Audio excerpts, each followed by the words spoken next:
She did not cry. That was the first thing Nathan Dawson noticed about her.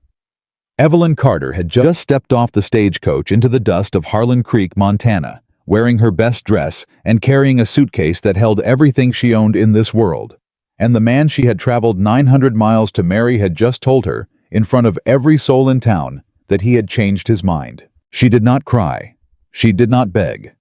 She set her suitcase down in the dirt, straightened her spine, and looked Caleb Dawson dead in the eyes. If this story moves you, please subscribe to our channel and hit that bell so you never miss a single episode. Drop the name of your city in the comments below. I want to see how far this story travels. Now stay with me, because what happens next will change everything you think you know about love, loyalty, and the kind of courage that doesn't make a sound. She did not cry. That was the first thing Nathan Dawson noticed about her. And Nathan Dawson was a man who noticed everything, even when he pretended not to. He had been standing at the edge of the crowd outside Harlan Creek's general store when the stagecoach rolled in, and he had known from the moment it stopped that something was about to go very wrong. He'd known because he had seen his brother's face that morning, pale and tight-jawed over the breakfast table, and Caleb had not eaten a single bite. Nathan had asked him what was the matter. Caleb had said, "Nothing." That was how Nathan knew it was something. Now he stood with his hat pulled low and his arms crossed over his chest, watching Evelyn Carter step down from the coach and into the afternoon sun of Harlan Creek, Montana, in the summer of 1885, and he felt something he had not expected to feel. He felt ashamed, not of her. She was composed and quiet and dignified in a way that made the watching crowd look small by comparison.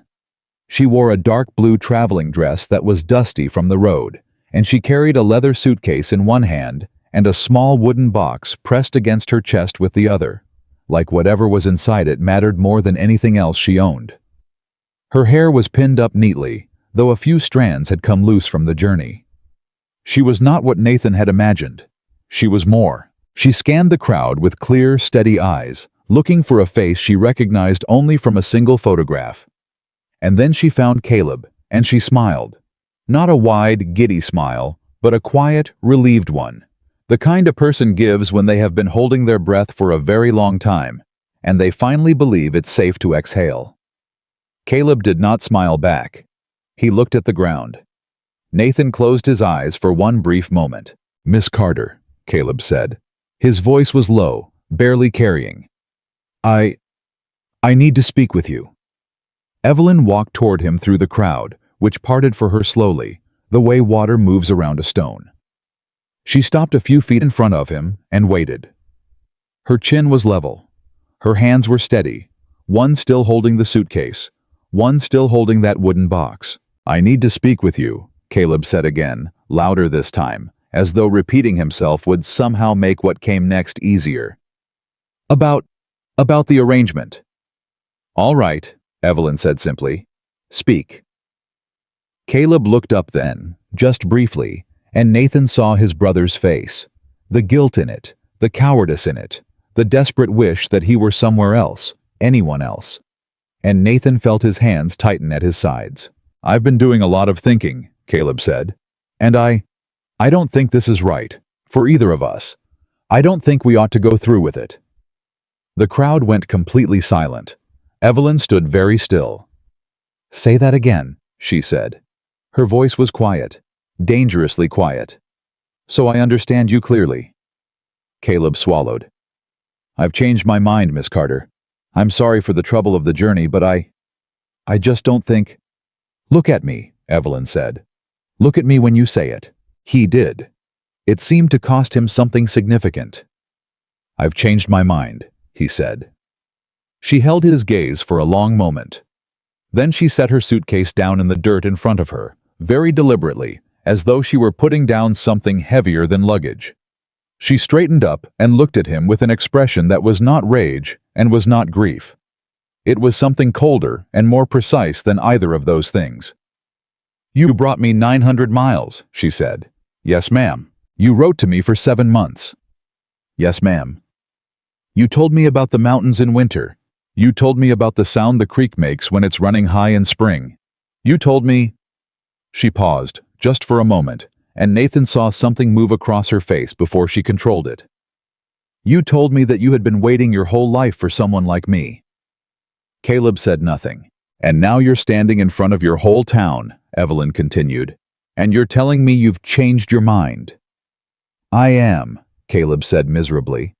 "I'm truly sorry, Miss Carter." Evelyn looked at him for another long moment. Then she said, very clearly and very calmly, "No, you're not sorry. A sorry man would have written to me.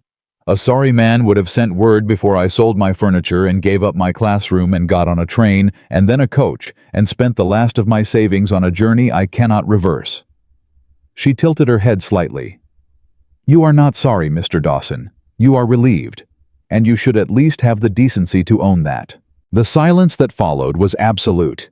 Someone in the crowd coughed. Then someone else made a sound that might have been a smothered laugh, and Nathan's eyes moved over the assembled faces of Harlan Creek. People he had known his entire life, ranchers and shopkeepers and their wives, all of them watching this woman's humiliation the way they might watch a storm rolling in over the mountains, with fascination and not the slightest intention of doing anything about it. That was when Nathan stepped forward. He didn't raise his voice. He didn't make a speech. He walked out of the edge of the crowd and into the open space between the stagecoach and the general store. And he looked at his brother, and he said, in a tone that was very quiet and very final, "Caleb, a man does not do this." Caleb blinked at him. "Nathan, stay out of—" "A man does not bring a woman across the country and stand her up in front of a crowd and call it an apology." Nathan didn't raise his voice. He never did. He simply said what he meant and let the words carry their own weight. "Whatever you've decided, whatever your reasons are, this is not how it's done. Not in front of everyone. Not like this." "It's all right," Evelyn said. Her voice was still steady. She was looking at Nathan now, and her eyes were measuring him in a way he felt even under the brim of his hat. "I don't require a defender, sir. This is between Mr. Dawson and myself." "No, ma'am," Nathan said. "With respect, it stopped being between the two of you the moment he chose to do it here, in front of witnesses." He looked at her properly then, meeting her eyes directly in the way his mother had taught him. A man ought to meet a woman's eyes, with honesty and without apology. "My name is Nathan Dawson. I'm Caleb's older brother." Something shifted in Evelyn's expression. Something very brief and very quickly controlled. "I see," she said. "I imagine," he said carefully, "that you don't have anywhere to be right now." "That would be correct. And I imagine that the stage won't run again until Thursday." "Also correct." Nathan took his hat off and held it in both hands, the way his father had always done when he was about to say something that required respect. "Then I'd like to offer you a room at the ranch, Miss Carter. My housekeeper, Mrs. Aldridge, is there. You'd have privacy and proper arrangements. No obligation of any kind. Just a roof and a meal while you figure out what comes next." She looked at him for a long time. "Why?" she asked. It was a direct question. He appreciated direct questions. "Because," he said, "you came a long way, and you deserve better than standing in the dirt." Behind him, he heard Caleb make a low sound of protest. He didn't turn around. Evelyn Carter looked at him for another moment, her clear eyes reading his face the way he imagined she read pages. Carefully, without rushing, not willing to be deceived by surface appearances. Then she reached down and picked up her suitcase. "All right, Mr. Dawson," she said. "Thank you." He took the suitcase from her before she could protest, which she looked about to do. He nodded toward the buckboard he'd driven into town that morning. "This way, ma'am." He heard the crowd begin to murmur behind them as they walked away. He heard someone say Evelyn's name with a particular tone of pity that made his jaw tighten. He heard his brother say, "Nathan, wait." And he did not wait. The drive back to the Dawson Ranch took the better part of an hour, and for the first 20 minutes of it, neither of them said a word. Nathan kept his eyes on the road and his hands steady on the reins, and Evelyn sat beside him with her wooden box in her lap and her gaze fixed somewhere in the middle distance, and he let her have the silence because it seemed like something she needed. Then she said, without looking at him, "I'm not going to weep, if that's what you're waiting for." "I wasn't waiting for anything," he said. "Most people are. They watch a situation like that, and they wait to see if the woman is going to break down and give them something interesting to talk about. I'm not most people, Nathan said. She considered this. No, she said finally. I don't suppose you are. Another silence. The mountain road climbed steadily, the pines thickening on either side, the air getting cooler and sharper with elevation.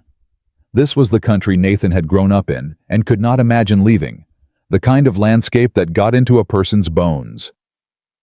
He told me about this road, Evelyn said quietly. In his letters.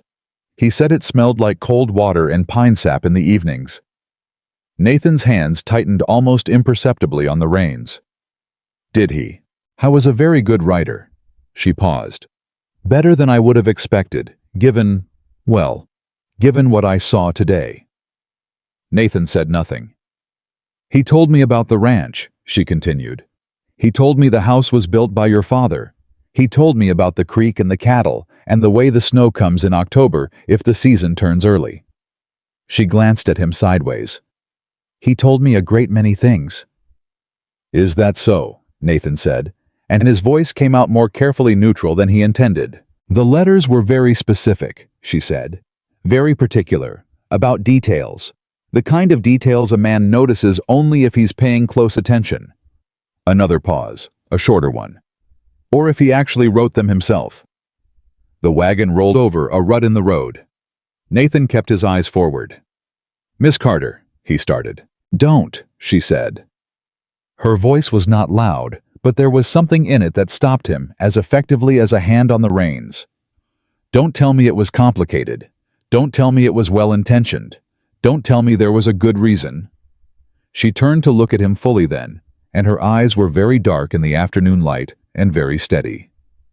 Just tell me the truth, yes or no. Did you write those letters? The road turned, and the ranch came into view below them in the valley. The house, the barns, the long fence lines, the creek glittering in the last of the afternoon sun. Nathan had built half of that fence himself, post by post, rail by rail, in the years after his father died. He knew every inch of that land. He knew its debts and its possibilities, and the way the light hit it at different hours of the day. He had written to her about all of it. Yes, he said. I did. She turned back to face the road. All right, she said. All right, he repeated. I said all right, Mr. Dawson. I heard your answer. I'll need some time to determine what I think about it. She lifted her chin slightly. But I've had enough dishonesty for one afternoon, and at least you didn't make me ask twice. He pulled the buckboard to a stop in front of the house, and before he had even set the brake, the front door opened and Mrs. Aldridge appeared. A stout, bright-eyed woman of 60 who had worked the ranch for 15 years and who ran the household with the organized efficiency of a military commander. She took in the situation with a single sharp glance, asked no questions, and informed Evelyn Carter that there was a hot supper on the stove and a clean room at the end of the hall, and that she would have a bath drawn within the hour. Evelyn thanked her with genuine warmth. Nathan watched the two women disappear inside the house and stood there for a moment in the gathering dusk, holding Evelyn's suitcase, which he had forgotten to give to Mrs. Aldridge. He set it down on the porch steps. He went to see to the horses. That night, after supper, Evelyn sat at the kitchen table long after Mrs. Aldridge had gone to bed, and Nathan found her there when he came in from the last of the evening chores. She had the wooden box open in front of her, and she was reading something. A letter, he thought, or several letters, folded pages that she held with great care. She looked up when he came in. He crossed to the stove and poured himself a cup of coffee and leaned against the counter, and he waited. My mother gave me this box, she said, when I left Ohio. She put every letter in it, all 7 months' worth. She looked down at the pages in her hands. I read them on the train, to remind myself why I was going. He said nothing. They're beautiful, she said very quietly. They're genuinely beautiful. The way you wrote about the mountains, about the land, about what a person feels when they've lived in a place long enough that it becomes part of who they are. She looked up at him. You have a gift, Mr. Dawson. That's not nothing. It doesn't change what I did, he said. No, she agreed. It doesn't. She folded the letters carefully and placed them back in the box. But I don't think you wrote them out of cruelty. I think you wrote them because you had things inside you that needed saying, and your brother needed help, and it seemed like a solution to both problems at once. She paused. I think you did not anticipate what it would feel like when I actually arrived. He looked at her directly. No, he said. I did not. And what does it feel like? He turned his coffee cup in his hands. Like I did something that cannot be undone, he said. And like I owe you more honesty than you've gotten from this family so far. She held his gaze for a moment that seemed to last longer than it should have. Then I'll stay, she said, until Thursday, and you will tell me the truth about whatever I ask. Agreed, he said. And if I find you've lied to me again, even once, even a small thing, I'll take the Thursday stage and you will never hear from me. That's fair, he said. She closed the lid of the wooden box and stood up from the table, and she was taller than he'd realized. And she looked at him with those steady dark eyes, and she said, Good night, Mr. Dawson. Good night, Miss Carter, he said. She went down the hall to the room at the end, and Nathan heard the door close, and he stood alone in the kitchen of his father's house in the mountains of Montana, holding a cup of coffee that had gone cold, feeling something he did not have a name for yet. Outside, the creek was running high with the last of the snowmelt. He had written to her about that sound. He was starting to understand why. He finished his coffee and banked the fire, and he sat in his father's chair beside the stove for a long while, not reading, not thinking of anything in particular, just listening to the creek and the night wind in the pines. Then he heard it, the sound of footsteps on the hall floorboards, light and deliberate. And Evelyn appeared in the kitchen doorway, her hair down, wearing a plain cotton robe, with the wooden box under her arm, and one of the letters unfolded in her hand. There's something in this letter, she said, without preamble. From late February. You wrote about the Northwest pasture fence. You said your brother was supposed to fix the rails that winter, and he'd let it go. Nathan looked at her carefully. Yes, that's not something a man invents in a letter. That's something a man writes because it actually happened, and it actually frustrated him. She held the letter out toward him. This is yours. These words are yours. Caleb could not have written this. He didn't take the letter. I know.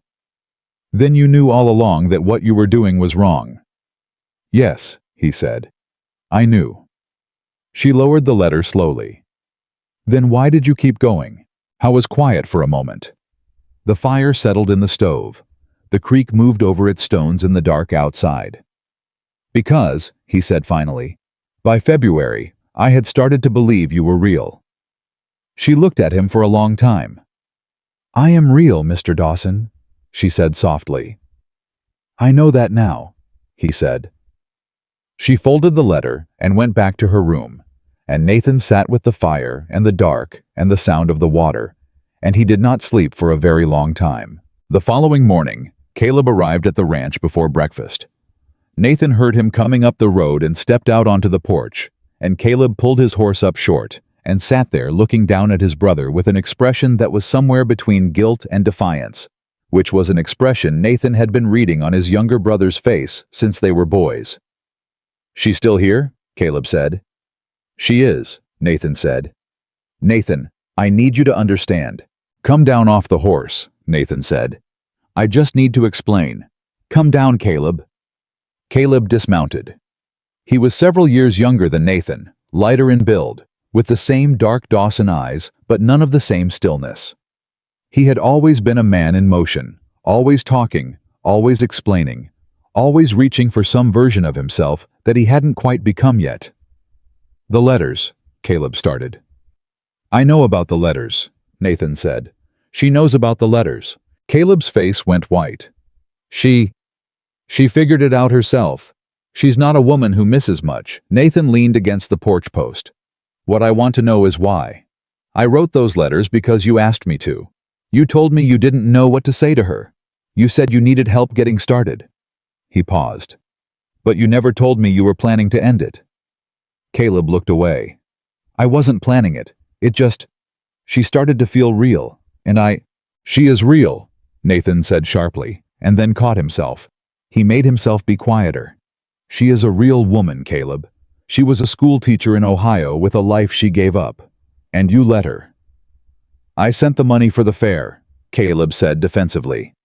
You sent the money and let her come all this way so you could change your mind in public, in front of the whole town. Nathan's voice was level, but something underneath it was not. That's not who our father raised you to be. Caleb's jaw worked. It's not who he raised either of us to be, Nathan, but you're the one who wrote love letters to a woman you'd never met and never told her they were from you. The words hit.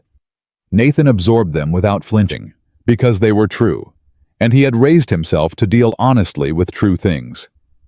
That's right, he said. I carry that. I'm not asking you to take my mistakes off my hands.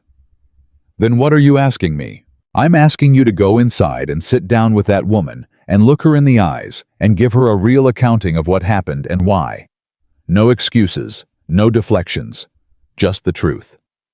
Nathan held his brother's gaze. You owe her that much. Caleb looked at the house. And what happens after? I don't know, Nathan said. But honest men don't get to choose the outcome. They just choose to be honest and take what comes. Caleb was quiet for a while. Then he said, in a smaller voice, She's going to hate me. Maybe, Nathan said. But she respected you enough to say what she said yesterday in public. She might surprise you. Caleb took a long breath. He took off his hat. He walked to the porch steps, paused with one boot on the bottom one, and turned back. She's going to hate you too, he said. Eventually. When she understands everything. I expect so, Nathan said. Doesn't that bother you? Nathan looked out at the mountains, the way the morning light was moving across the high ridges, the way the pine-covered slopes went dark and pale as the clouds shifted. Yes, he said. It bothers me considerable. But you still brought her here. I did. Why? Nathan was quiet for a moment, then. Because nobody else was going to. He held the door for his brother, and they both went inside. Evelyn was at the kitchen table with Mrs. Aldridge, drinking coffee, and when Caleb walked in, she looked at him with the same level steadiness she looked at everything. She didn't stiffen or recoil. She didn't reach for polite pleasantries either. Mr. Dawson, she said to Caleb. Miss Carter, Caleb said. He twisted his hat in his hands. I need to tell you some things, if you'll hear me. Sit down, she said. He sat. Nathan poured himself a coffee and stood at the stove and listened, and Caleb talked for the better part of an hour, haltingly at first, then with more honesty than Nathan had heard from him in years. And Evelyn asked quiet, precise questions and accepted none of the softer versions of the truth that Caleb initially offered. She worked the truth out of him the way Nathan worked a stubborn fence post out of frozen ground, steadily, patiently, without anger, but without stopping. By the end of it, Caleb looked wrung out and somehow younger than his years, and Evelyn sat with her hands folded on the table and her face composed. Thank you, she said at last, for telling me. I am sorry, Caleb said. Truly. I believe you, she said. And I want you to know that what happened in town yesterday, I'm not going to hold it over you. What's done is done, and I didn't come 900 miles to carry a grudge. She paused. But I will not pretend it didn't happen, and I will not pretend the letters were yours when they weren't.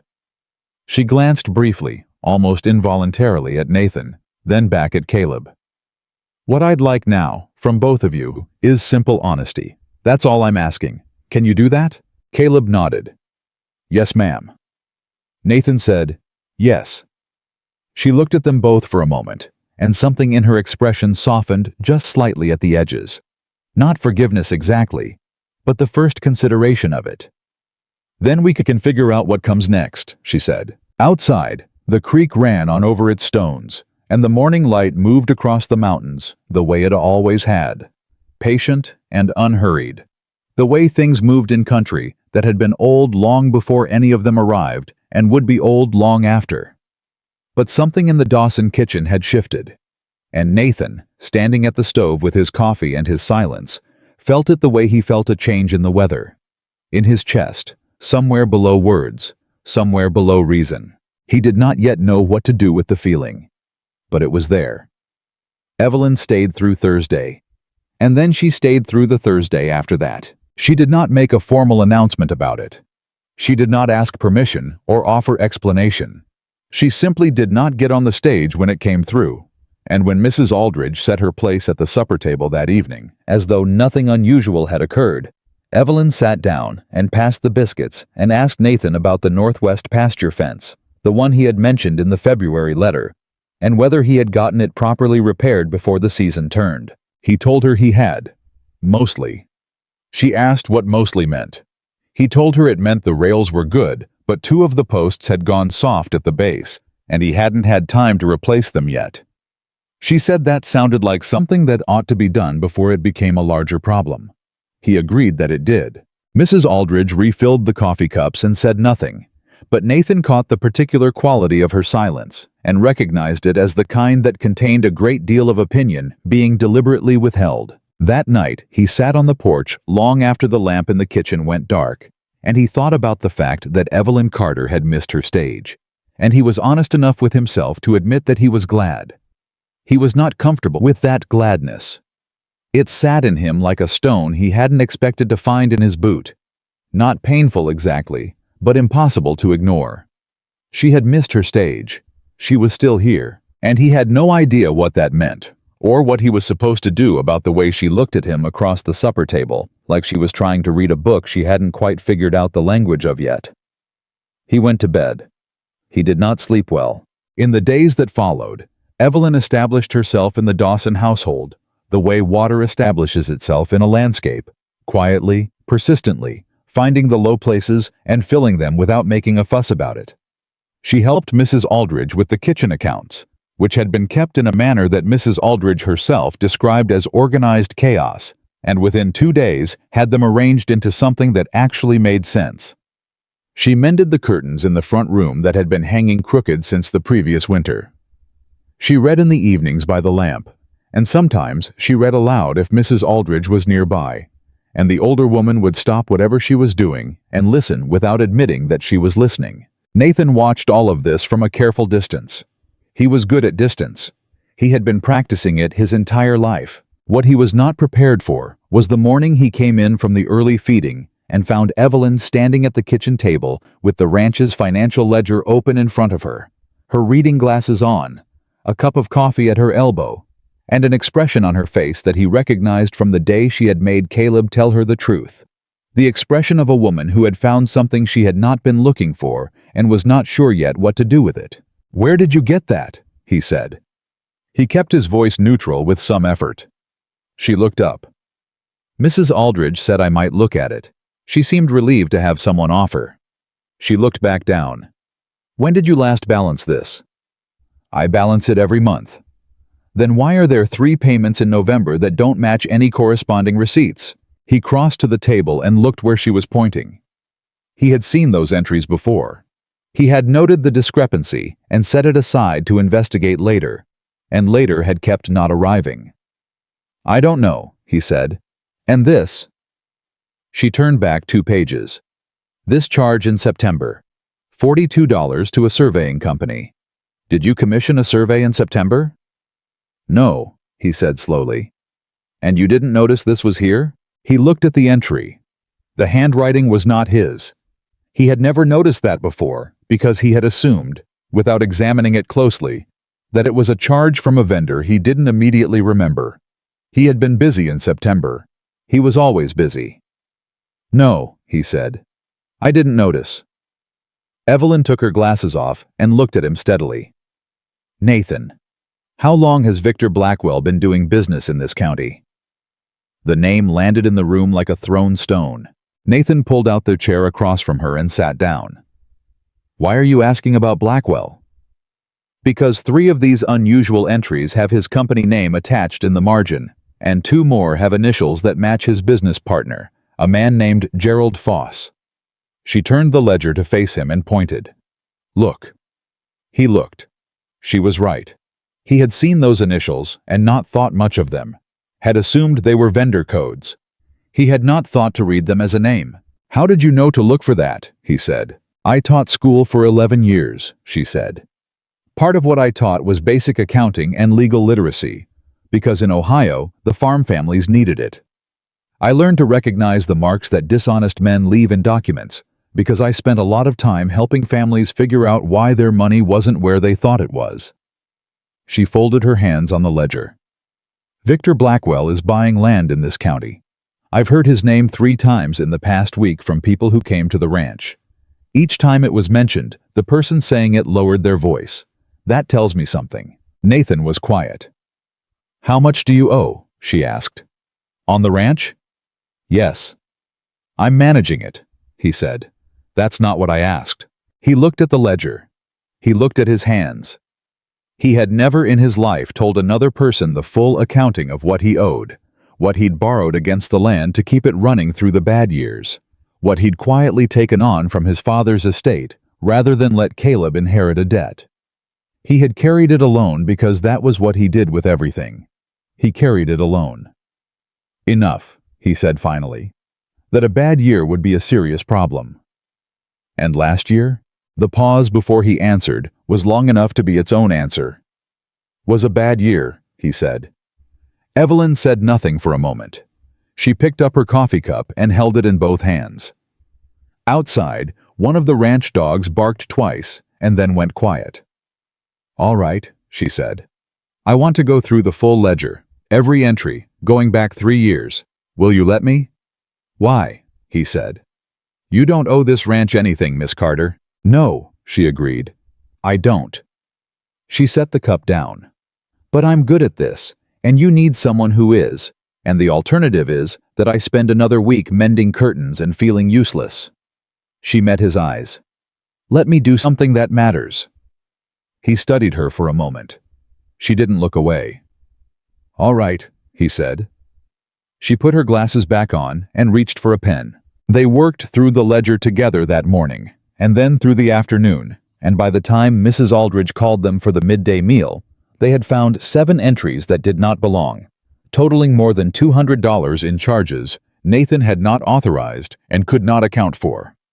They ate quickly and went back to the ledger. By evening, they had found 11.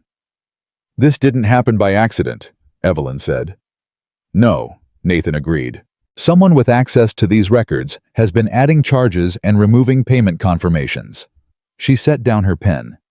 Who handles the ranch accounts besides you? My brother sometimes, and the bank in town keeps a copy of the major transactions. He paused.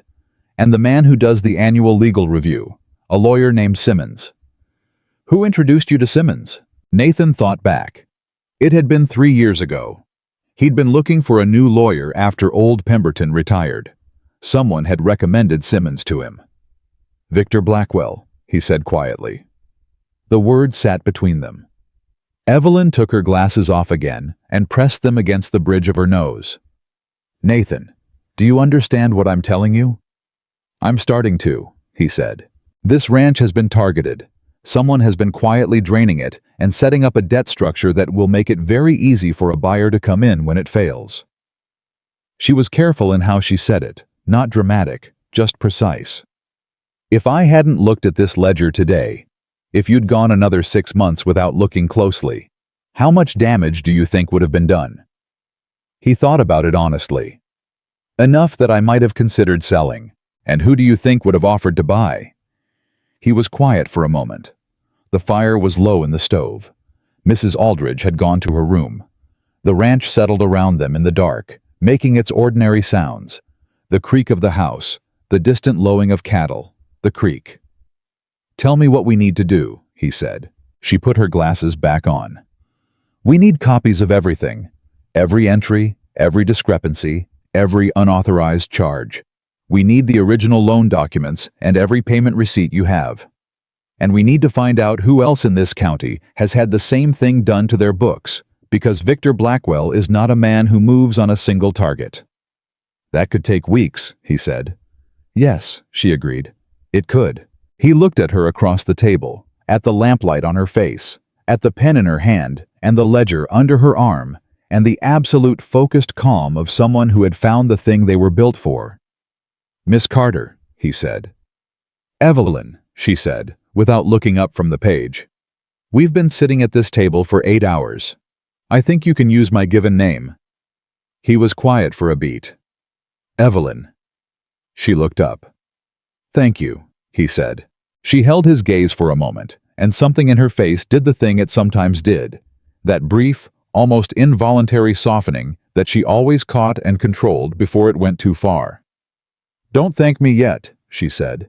"We don't know what we're dealing with." They were about to find out. 3 days later, Caleb rode up to the ranch with his hat pulled low and his horse lathered like he'd pushed it harder than he should have, and he came into the kitchen without knocking, which he never did, and the look on his face was the look of a man who had done something he could not undo. Nathan looked at him from across the room. "What did you do?" he said. It wasn't a question. Caleb pulled off his hat and pressed it against his chest. He looked at Evelyn, who was sitting at the table with the ledger, and then back at Nathan, and he seemed to be trying to choose between two different versions of what he was about to say. "The honest version," Evelyn said quietly, without looking up from the page. "Whatever you're about to decide to tell us, choose the honest version." Caleb sat down heavily in the nearest chair. 8 months ago," he said, "I was in trouble. Gambling debts. I'd gotten in over my head, and I didn't have a way out, and Victor Blackwell came to me with a proposition." Nathan went very still. "He said he knew about my debts.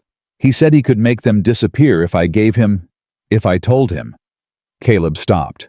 His hands were shaking slightly on the brim of his hat. He wanted information about the ranch, about Nathan's finances. He said he was looking to invest in mountain properties, and he just needed to understand the landscape. He said it was nothing that would hurt anybody. "Caleb," Nathan said, and his voice was the quietest it had been in days. "I know," Caleb said. "I know. You gave him access to the ledger." "I told him what I knew, about the loans, about the bad years. I didn't know he was going to do what he did. I didn't know he had a man inside the bank. I thought I was just answering some questions." He looked up at his brother with eyes that had given up trying to look anything other than what they were. "I thought I was protecting myself. I didn't understand that I was handing him the whole ranch." The silence that followed was the worst kind. Not angry, not explosive, but the kind that comes after something has broken that cannot be put back together exactly the way it was. Nathan turned to look at the window. He put both hands flat on the counter and held them there, and Evelyn watched the set of his shoulders and read in them everything he wasn't saying. The exhaustion of a man who had spent decades carrying his family on his back and had just learned that his family had been quietly cutting the straps. "Nathan," Caleb said, "say something." "I'm not ready to say something yet," Nathan said quietly. "I'm sorry. I know that doesn't fix it. I know." "Stop talking for a minute," Nathan said. Not harshly, just firmly, the way a man speaks when he needs silence to think, and the room won't give it to him. Caleb stopped. Evelyn set down her pen. She looked at Caleb carefully, and she said, "Did Blackwell tell you what he intended to do with the information?" "He said he wanted to make an offer on the ranch. A fair one," he said. "He said Nathan was in over his head, and the kindest thing would be to give him a way out." Caleb rubbed his face with both hands. "I believed him. God help me, I actually believed him." "You believed him because you wanted to," Evelyn said. There was no cruelty in it. It was just the truth, offered plainly. "You were afraid of your debt, and afraid of Nathan, and afraid of what it would mean if you asked for help. So when someone offered you a door you could walk through alone, you took it. That's not unique to you, Mr. Dawson, but it's important that you understand what it actually was." Caleb looked at her. "What was it?"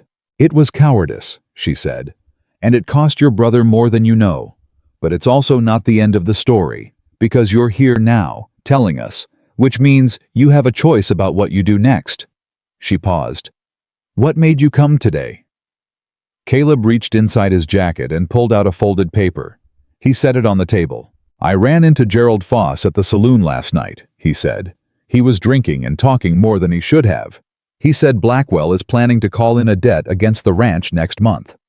He said there's a contract with your lawyer Simmons's signature on it, and Nathan signed it 3 years ago without understanding what it said." He pressed a finger to the paper. "I found the copy this morning in my things. Blackwell gave it to me when we made our arrangement. I think he kept me in the chain because he wanted someone he could use as a witness later. Someone who'd be too ashamed to say no. Evelyn unfolded the paper. She read it. Her face did not change, but Nathan saw her jaw set in the way he had come to recognize as the particular look of a woman confronting something that made her furious and choosing, with great deliberateness, not to lead with the fury. "This language," she said. "Right here." She pointed. "This clause. What did Simmons tell you this meant when you signed?" "He said it was standard," Nathan said. He crossed to the table and looked at the page. "He said it was a standard liability clause for a ranch loan." "It is not standard," Evelyn said. "This language transfers default rights to a third-party investor in the event of missed payment. It means if you miss one payment, Blackwell can legally acquire the ranch without going through a full foreclosure process." She looked up. "He had this written specifically. This was drafted to target this property." Nathan read the clause twice. His face was still, the way the mountains were still, not calm, but immovable. "Can it be challenged?" he said. "Yes," she said. "But we need to do it before he makes the call. If he files the default claim first, we're fighting from behind." She looked at both brothers. "We need to find every other rancher in this county who's had dealings with Simmons or with Blackwell's company, and we need to see their documents, because I am prepared to bet that this clause appears in more than one of them." She tapped the paper. "A man who does this once does it many times. He builds a pattern and then he moves on all of them at once." Caleb looked at Nathan. "What do we do?" Nathan looked at Evelyn. Evelyn looked back at him, and she said, "We go to the county seat. We start with the deed records and the court filings, and we talk to every rancher who will talk to us." "That could make us enemies," Nathan said. "You already have one," she said. "Might as well know who your friends are." Nathan Dawson was not a man who moved slowly when he understood what needed to be done. And once he understood it, he moved the way he moved on everything, with total commitment and without looking back. He spent the rest of that day and into the evening making a list of every rancher in the county he trusted, which was a shorter list than he would have liked. He wrote letters, short and direct, asking for meetings. He sent them out with the morning rider. By the end of the week, 4 ranchers had come to the Dawson Ranch.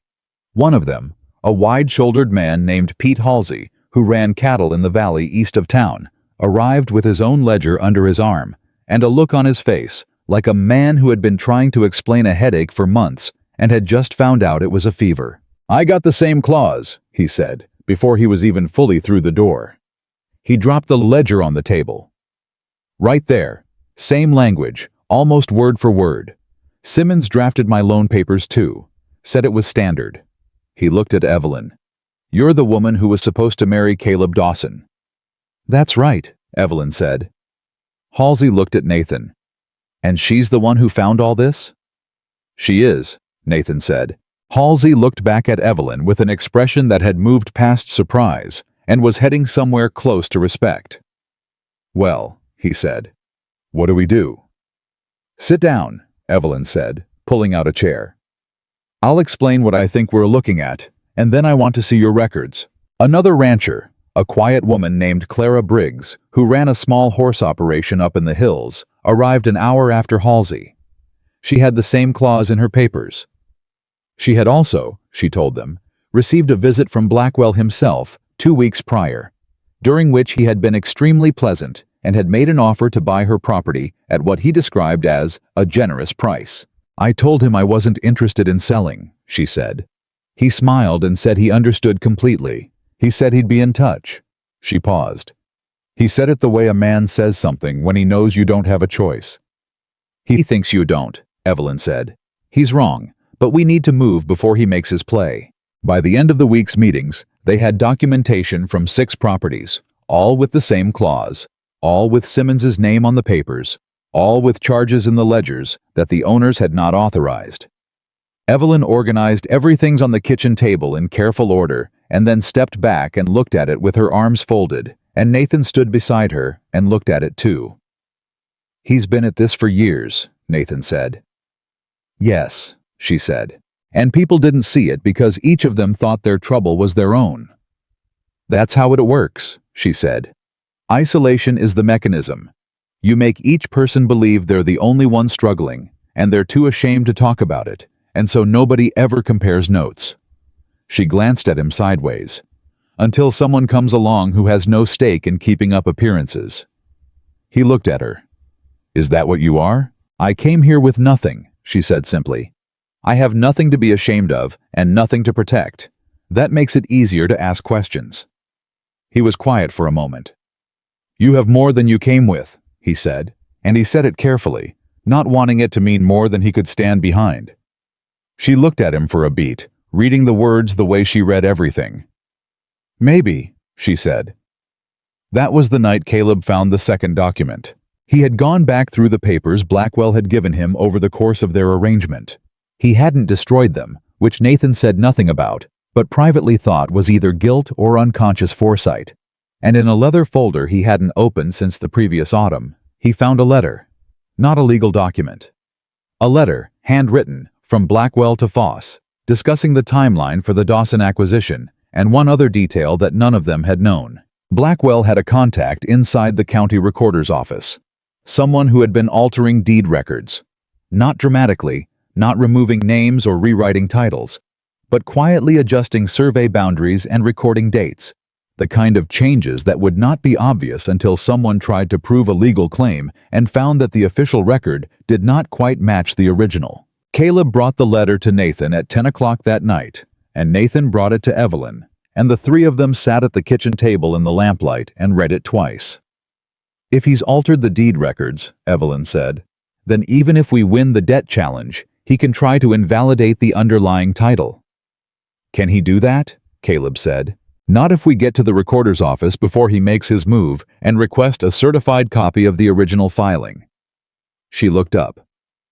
Do you have your father's original deed, the one from when he first registered the property? Somewhere, Nathan said. In the strongbox. Find it tonight, she said. Because if it shows a discrepancy with the current county record, that discrepancy is our evidence of tampering, and that transforms this from a civil debt matter into something that involves fraud against the county. She paused. Which is a very different kind of hearing. Nathan got up and went to the bedroom at the back of the house where his father's strongbox had sat under the floor for 20 years, opened it with a key he kept on his person at all times, and brought back a packet of documents wrapped in oilcloth. They found the original deed. They found the discrepancy. The county record showed a boundary line 200 yards east of where his father's original survey placed it. 200 yards that happened to include the access point to the creek that fed the entire northwest pasture. Without that access, the ranch could not sustain its cattle operation through a dry summer. He wasn't just planning to buy the ranch, Nathan said. No, Evelyn said. He was planning to make it unviable first, so the price would be lower, and so you'd be desperate enough to take it. She set the document down very precisely. This is not a man who makes offers. This is a man who manufactures situations in which the other party has no choice. The room was quiet. Caleb said, in a voice that was stripped of everything except what was true, I helped him do this. Nobody said anything for a moment. Then Evelyn said, You have a chance to help undo it. Whether you take that chance is up to you. She folded her hands on the table. But I will tell you this. The hearing that's coming is going to require witnesses. It's going to require people who are willing to stand up in front of this county and say what they know, even when it's embarrassing, and even when it costs them something. She looked at Caleb steadily. What you did is part of this record. It will come out.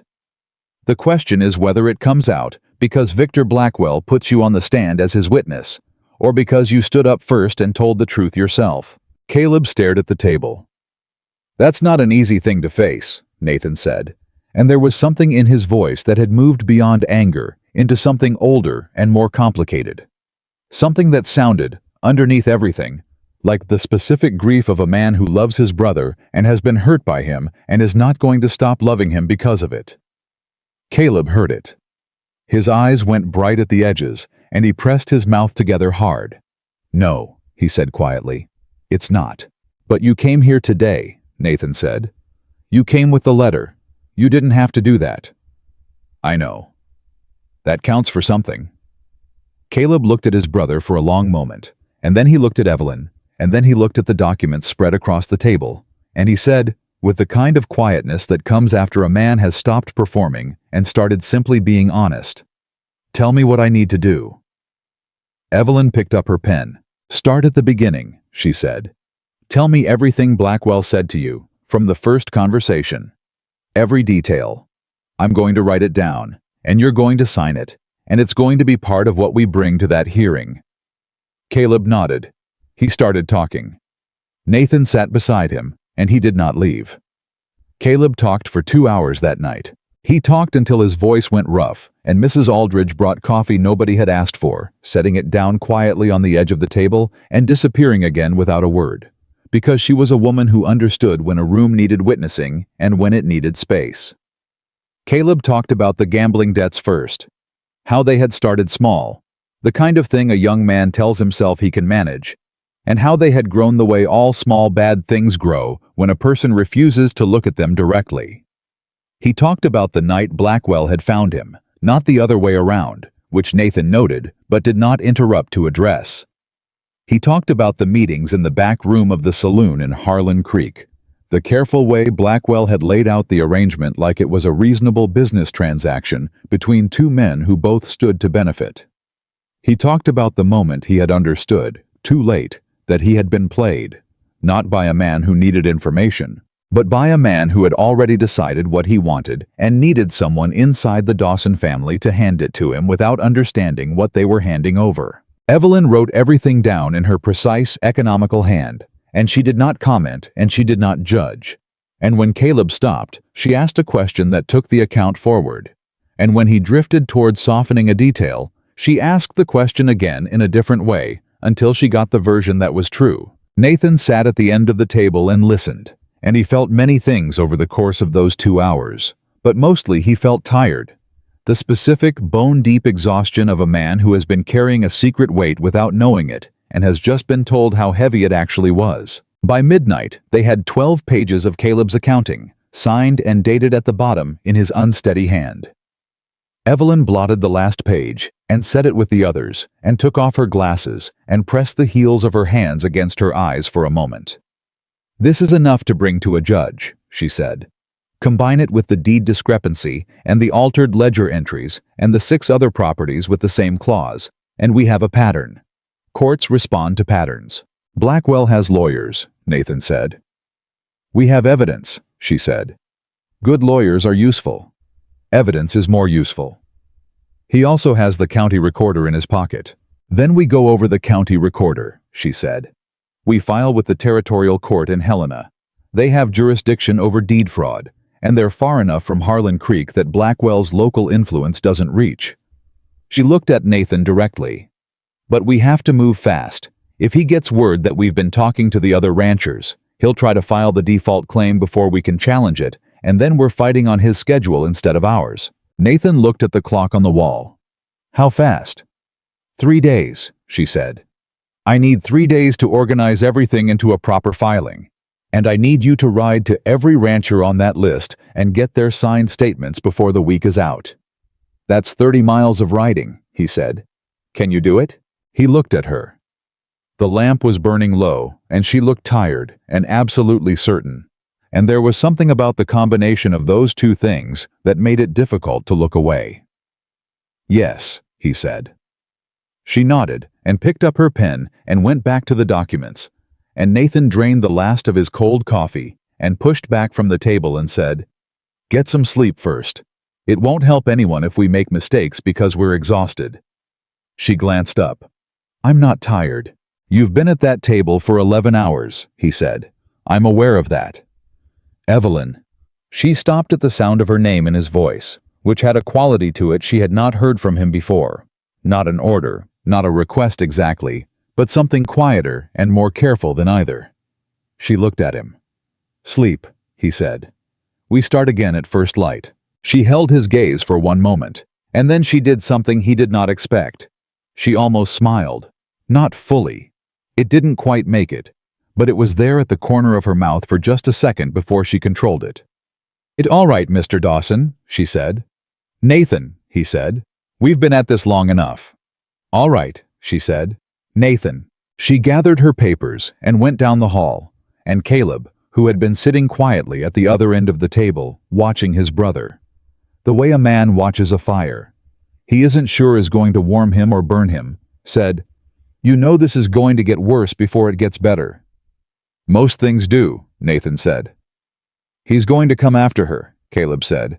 "When he finds out she's the one organizing against him, he's going to try to discredit her, or scare her, or both." Nathan was quiet for a moment. "I know that." "And you're all right with her being in the middle of this?" Nathan turned to look at his brother. "She put herself in the middle of it," he said. "She did that because she's the kind of woman who sees what needs doing and does it. I'm not going to insult her by trying to talk her out of her own choices." He paused.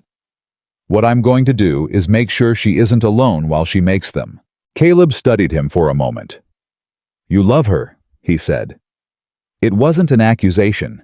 It was just an observation, offered plainly, from a man who was trying to see things clearly for the first time in a long while.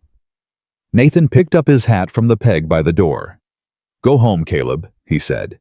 "Get some rest. Be back here before 7. I went out to do the late check on the livestock, and Caleb sat alone in the kitchen for a few minutes before he followed, and the Dawson Ranch settled into its nighttime quiet, the creek running its steady course in the dark, the mountains standing at their great distances, indifferent and immovable and old.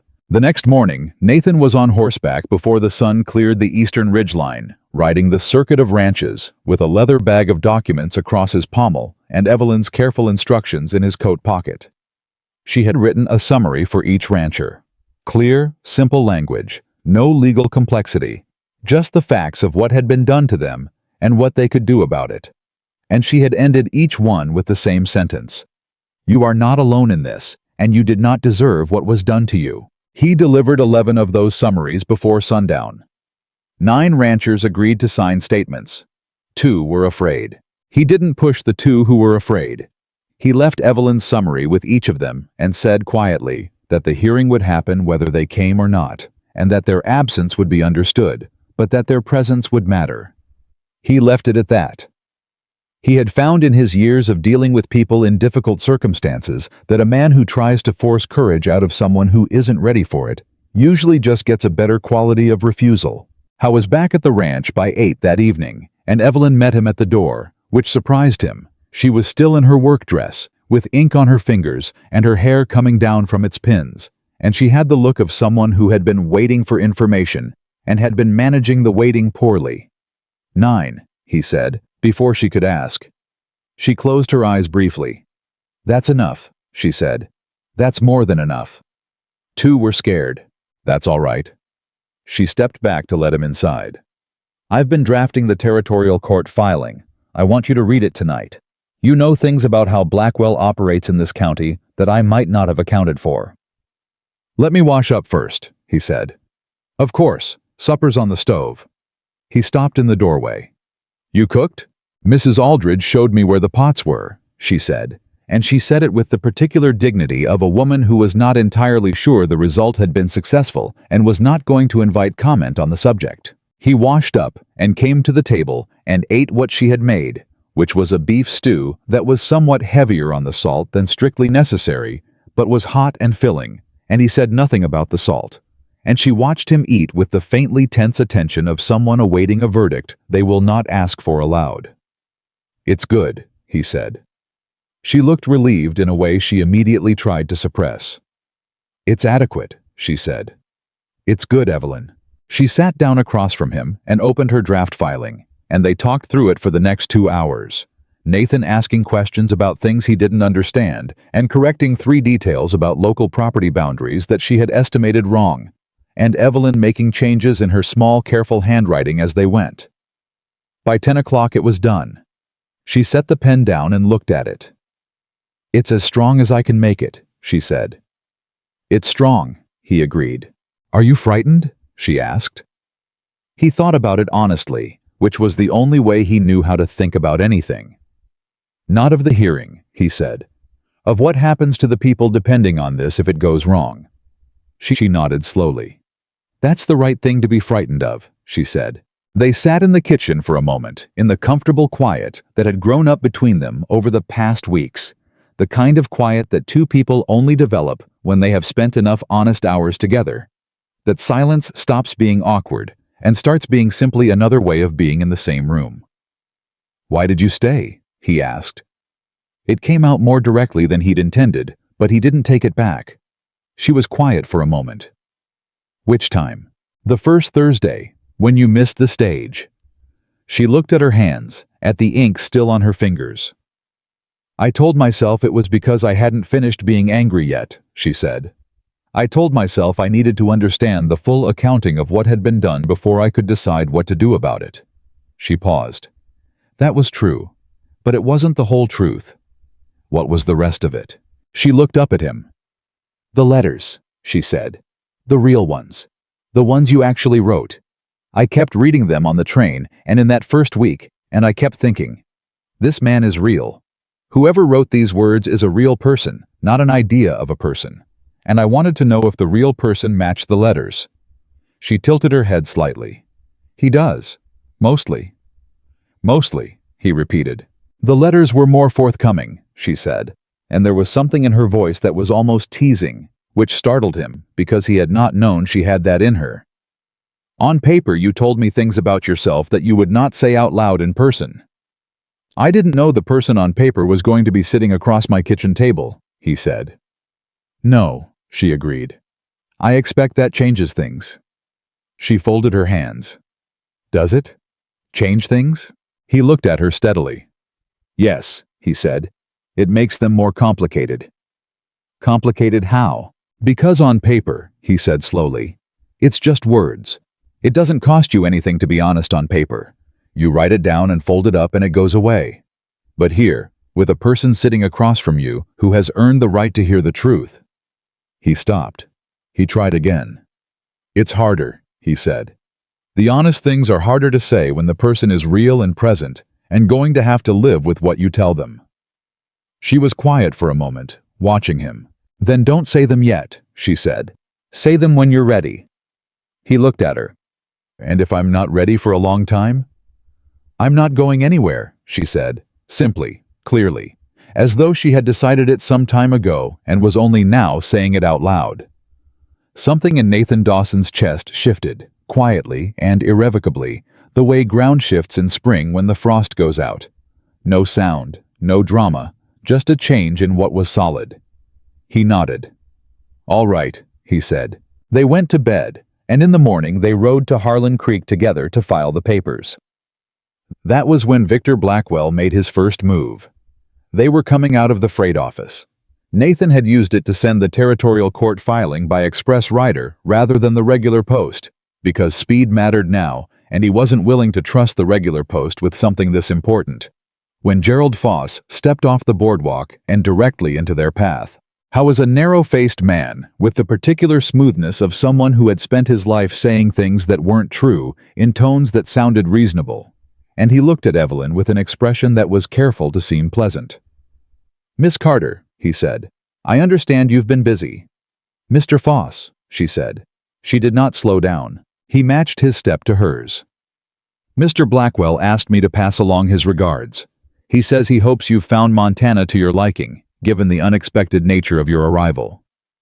"Tell Mr. Blackwell I appreciate his concern," she said, without looking at him. "He also asked me to mention," Foss continued, still smooth, still pleasant, "that a woman in your position, new to the territory, no established connections, no official standing in matters of local property law, might find it prudent to be cautious about involving herself in affairs she doesn't fully understand." Nathan stopped walking. Foss stopped too, because Nathan was the kind of man whose stopping demanded acknowledgement. "Mr. Foss," Nathan said, and his voice was entirely calm, which Evelyn had come to understand was the register in which Nathan Dawson was most serious. "The lady understood you the first time. Whatever message you're delivering is delivered. Now we're done here." Foss looked at him with the expression of a man recalibrating. "Nathan, We're done," Nathan said. Foss looked between them, and something moved across his face. Not fear exactly, but the reconsideration that comes before fear. and then he stepped back and tipped his hat and walked away, and Evelyn watched him go with her chin level and her hands steady, and waited until he had turned the corner before she said, very quietly, "He's going to tell Blackwell we filed today." "He already knew," Nathan said. "That's why he was here." He looked after Foss. "Blackwell has someone in the freight office." "How many people does he have?" "Enough," Nathan said, "but not as many as he thinks." He turned to her. "Are you all right?" "I'm fine," she said. "He was threatening you." "I was trying to," she said. "There's a difference." She started walking again. "I've had men try to make me feel small my entire adult life, Nathan. A schoolteacher in Ohio is not a creature that commands much respect. I learned a long time ago that the only reliable response is to continue doing the thing you were doing and let them run out of ways to stop you." He fell into step beside her. "That's a hard way to live," he said. "It gets easier," she said, "when you have someone walking beside you." She said it matter-of-factly, not looking at him, and he absorbed the words the same way he absorbed most things that mattered, quietly and without immediately responding, because he needed to let them settle before he knew what they meant to him. They settled. He knew what they meant. The first hearing notice arrived at the Dawson Ranch 4 days later, not from the territorial court. From Victor Blackwell's lawyers, addressed to Nathan personally, informing him that given his failure to maintain the terms of his November loan agreement, a debt recovery proceeding would be initiated in the Harlan Creek County Court on the 14th, which was 11 days away. Nathan read it at the breakfast table. He set it down carefully. He said nothing. Evelyn picked it up. She read it. She said nothing either for a long moment, and then she said, "He moved faster than I expected." "He knows we filed," Nathan said. "Yes, and he's trying to get his local proceeding on the record before the territorial court can respond to ours." She set the letter down. "If he wins in the county court first, it becomes more complicated to challenge in Helena. He's trying to force us to fight on 2 fronts at once with less time." "Can he win in the county court?" Nathan said. "With the original contract language, and if Simmons appears as a witness to its legitimacy, and if the judge is sympathetic to Blackwell's version of events? Yes." She looked at him. "We need Simmons. Simmons works for Blackwell. Simmons works for whoever scares him more," she said. "Right now that's Blackwell, because Blackwell has money and influence, and Simmons doesn't think he has anything to be afraid of from our side." She paused. "We need to change that calculation." "How?" She turned to Mrs. Aldridge. "That name you mentioned last week, the woman in town who used to work as a legal secretary before she married. What's her name?" "Dorothy Crane," Mrs. Aldridge said, without looking up from the stove. "She married the blacksmith, smart as a whip and twice as sharp. Do you think she'd talk to me?" "I think Dorothy Crane has been waiting 10 years for someone to give her an excuse to talk," Mrs. Aldridge said. "I'll send word this morning." Dorothy Crane arrived at the ranch that afternoon. A brisk woman of 40, with the quick eyes of someone who had spent years surrounded by documents and had never stopped reading everything put in front of her. She sat down across from Evelyn, and within 20 minutes they had established a working shorthand that made Nathan feel simultaneously useful and slightly outpaced. "Simmons has a weakness," Dorothy said. "He handled an estate 5 years ago, a widow named Mrs. Harker, and there were irregularities in how he managed the disbursements. Nothing was ever filed, because Mrs. Harker's family didn't know enough to know what to look for. But I was working in the office next to his at the time, and I saw the original documents." Evelyn leaned forward. "Do the documents still exist?" "The originals are in the county archive. Nobody's asked for them because nobody knew to ask." Dorothy folded her hands. "But if someone were to request a certified copy and compare it to the disbursement records that Simmons filed?" "The discrepancy would show," Evelyn said. "Clear as daylight." "That's leverage," Evelyn said. "That's considerably more than leverage," Dorothy said. "That's the difference between Simmons standing up in that courtroom for Victor Blackwell and Simmons suddenly developing a very compelling need to be somewhere else entirely." Nathan looked between the two women. "You're not going to blackmail him," he said. They both looked at him. "We're going to inform him," Evelyn said, "that we are aware of a legal irregularity in his past professional conduct, and that our decision about whether to report that irregularity to the Bar Association is contingent on our assessment of his behavior in the upcoming proceedings. She paused. That's not blackmail. That's giving a man the information he needs to make a good choice. Nathan considered this. That's a fine distinction, he said. Yes, she agreed, but it's an important one. Dorothy went to the county archive the following morning. Evelyn went with her. Nathan drove them in the buckboard, and while the two women were inside, he sat on the bench outside and watched the street and thought about all the things that could still go wrong, and the considerably shorter list of things he could directly control. Caleb found him there an hour later. He came on foot, which was unusual, and his face had the look of someone moving fast on the inside even when they appear calm on the outside. I just came from the saloon, Caleb said, dropping down onto the bench beside his brother. Foss was in there. He was telling anyone who'd listen that the woman staying at the Dawson Ranch has no legal standing to involve herself in a property dispute, and that she's been misleading ranchers about their documents in order to create litigation that will benefit a law firm in Helena that she has a connection to. Nathan looked at him. That's not true. I know it's not true, Caleb said. But 4 men sat there and listened and nodded, and I'm not sure how many of them are going to remember by next week that it was Foss saying it, and not something they read in a newspaper. What did you do? Caleb was quiet for a moment. I stood up, he said, in front of everybody, and I said that I knew Evelyn Carter personally, and that everything she'd done on behalf of the ranchers in this county, she'd done honestly and without any outside interest, and that Victor Blackwell was spreading stories because he was afraid of what was in those documents, and not because there was a single word of truth in anything Foss had said. Nathan turned to look at his brother properly. Caleb was staring straight ahead, working his hat brim in his hands, the way he did when he was trying to look steadier than he felt. And, Nathan said, and 2 men walked out without saying anything. And one man, Pete Halsey, said he'd already seen the documents himself and that Foss could take his stories and go to the devil. Caleb paused. And Foss left. You did a good thing, Nathan said. I did the necessary thing, Caleb said. There's a difference. He finally looked at his brother. Nathan, I've spent a lot of years letting you carry things that should have been mine to carry. I know I can't undo that, but I can stop adding to the weight. Nathan looked at him for a long moment. That's enough, he said.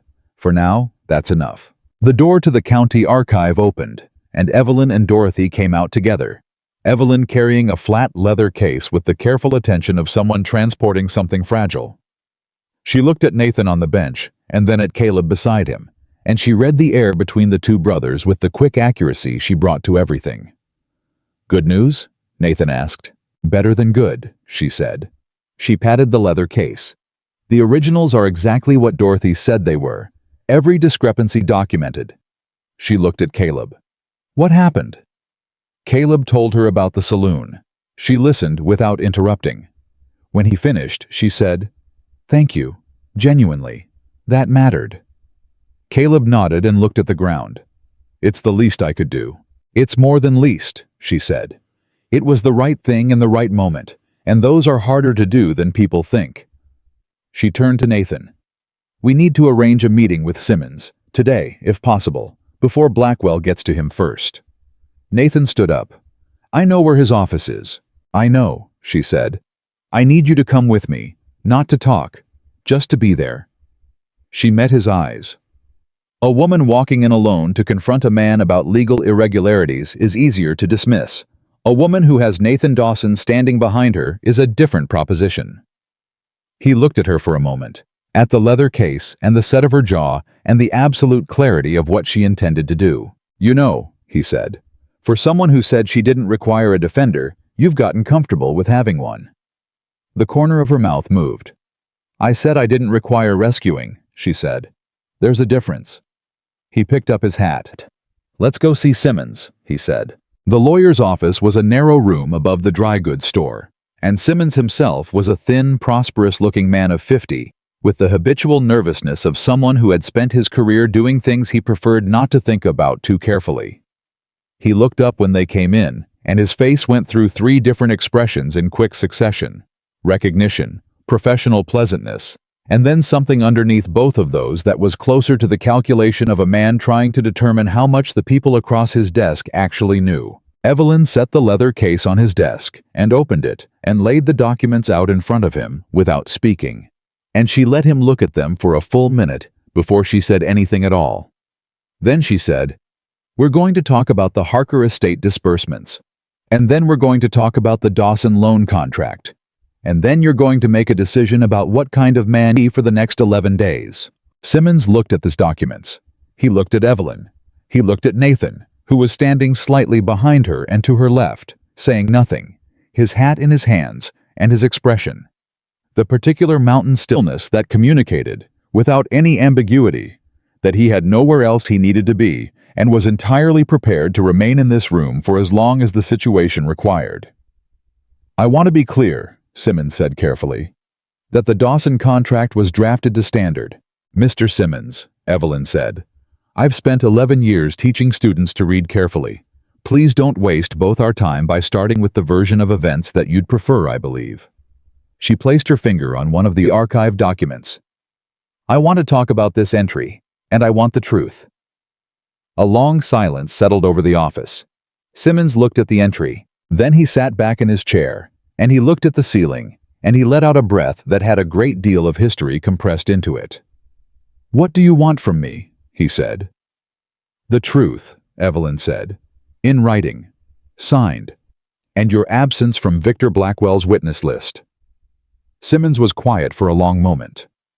"He's not a man who forgives being abandoned," he said finally. "No," Evelyn agreed, "but we're not asking you to abandon him. We're asking you to simply decline to appear. A man can be unavailable for many reasons." Another silence. Then Simmons said, in a voice that was tired and old, in a way his appearance hadn't quite suggested, "The Harker matter. Is it going to come out regardless?" "That depends on what happens at the hearing," Evelyn said, "and on which version of events reaches the judge's ears first." Simmons looked at her for a long moment. Then he looked at Nathan. Then he reached for his pen. "Tell me what you need me to write," he said. Walking back to the buckboard, with Simmons's signed statement in the leather case alongside the Harker documents, Evelyn said nothing for almost half a block. Nathan walked beside her and matched his silence to hers, which he had found was usually the right thing to do. Then she said, "He's going to tell Blackwell we were there." "I know," Nathan said. "Blackwell is going to understand immediately that Simmons has turned." "Yes. Which means he's going to move up whatever he's planning." Nathan nodded. "So we have less than 11 days. "Probably," she said. She pressed the leather case against her side. "Nathan, there's one more thing I haven't told you. I found it last night in the deed comparison, and I've been waiting until I was certain before I said anything." He slowed his pace slightly. "Say it." "The boundary adjustment," she said. "The 200 yards. It wasn't adjusted recently. The alteration in the county record dates back 9 years. He stopped walking. She stopped too and turned to face him. 9 years ago, he said slowly. That's when my father was still alive. Yes, she said. He would have noticed. He knew every inch of that boundary. I know, she said.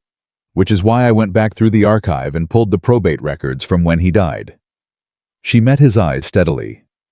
Nathan. Your father did notice. He filed a formal complaint with the county recorder 8.5 years ago, challenging the boundary adjustment. The complaint is in the archive. It was filed properly. And? His voice was very quiet. And there's no record of it ever being responded to, she said. It simply stops.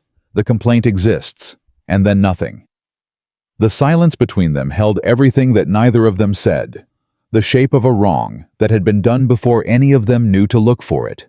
The weight of years of a man fighting something he couldn't name. The particular grief of understanding too late what someone had been up against. He knew, Nathan said. Yes, Evelyn said. I think he did. Nathan stood very still for a long moment, and Evelyn watched him absorb it.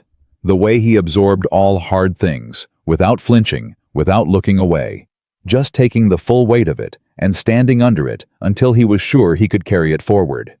Then he said, Blackwell has been at this longer than any of us knew. Yes, she said. My father spent the last years of his life trying to fight something he didn't have the tools to fight. Yes. He looked at her. Then we finish it, he said. For him, and for every other person in this county who's been carrying something they didn't put on themselves. She held his gaze and she said very quietly and very clearly, yes, we do. They walked back to the buckboard, and the mountains stood around them in the long afternoon light, and the creek ran on as it always had, and 9 years of buried wrong lay waiting to be brought into the open, and there were 11 days until the hearing, and neither of them was afraid. 11 days was not what they had 6. The notice arrived on the 4th morning after their visit to Simmons, delivered not by the regular post, but by a man on a fast horse who handed it to Nathan at the front gate of the ranch and was gone before Nathan had finished reading the first line. The hearing had been moved up.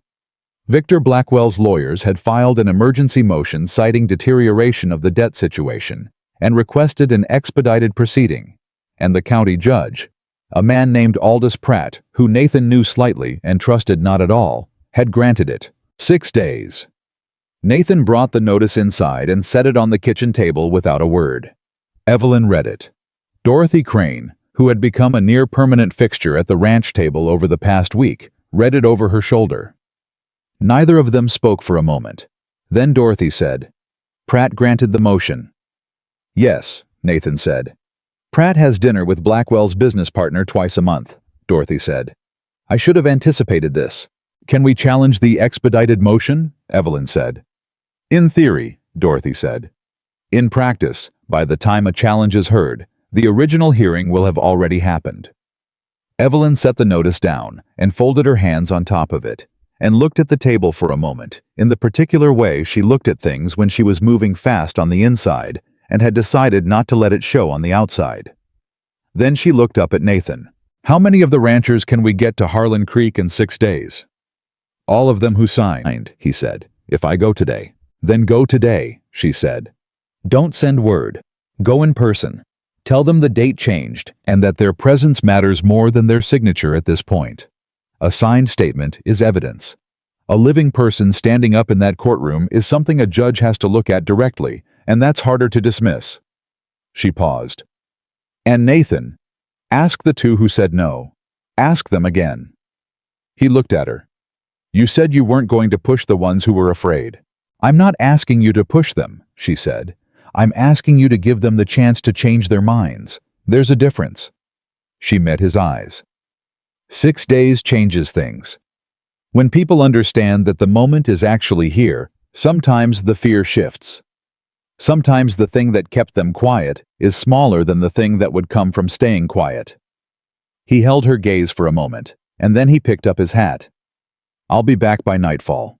I was back by noon of the following day. He had ridden through most of the night, and he came in looking like a man who had slept perhaps 3 hours in the past 20, with trail dust on his coat, and his eyes carrying the specific weight of someone who had covered 30 miles of mountain road on a hard schedule and was running entirely on purpose. He sat down at the kitchen table and said, "All 9 are coming," and one of the 2 who said no changed his mind. Evelyn looked up from the documents she was organizing. Something moved across her face, relief and something warmer than relief, and she said simply, "Which one?" "Henry Marsh," Nathan said. "The one with the horse operation up by the North Creek. His wife talked him into it. She said she'd been trying to get him to speak up for 2 years, and she wasn't going to let him miss the moment when it finally arrived."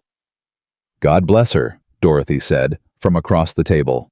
"He said to tell you," Nathan continued, looking at Evelyn, "that he's not good at talking in front of people, but that he can stand there and look honest, and he figures that might be enough." "It's more than enough," Evelyn said. She pushed a cup of coffee across the table to Nathan, who took it and held it in both hands and said, "Tell me where we are," she told him. She had spent the past day and a half completing the organization of their evidence package. Caleb's signed accounting, the 11 rancher statements, the Harker estate documents, Simmons's statement, the original deed with the discrepancy marked, and the archive record of his father's 9-year-old complaint, which she had requested in certified form and which had arrived the previous afternoon. She had written a summary document that laid the full pattern out in clear sequence, and Dorothy had reviewed it twice for legal accuracy, and they had both agreed it was as tight as they could make it. "The problem," Evelyn said, "is the judge." "Pratt," Nathan said. "He's not going to be neutral," she said. "He knows Blackwell. He may have been chosen specifically for this proceeding, because Blackwell knew a favorable judge would matter more than the evidence. We need to account for that." "How?" Nathan said. "By making it impossible for him to rule in Blackwell's favor without making his bias publicly visible," she said. "If the courtroom is full, not just ranchers but townspeople, anyone who'll come, then whatever Pratt decides, he decides with witnesses. A judge who's been seen making an unjust ruling in front of his community has to live with that. Some judges care about that more than they care about their relationships with wealthy men." She paused. "And some don't. But it's the best tool we have." Nathan looked at her. "You want to fill the courtroom. I want to make Victor Blackwell understand, before the first word is spoken, that the room is not with him," she said.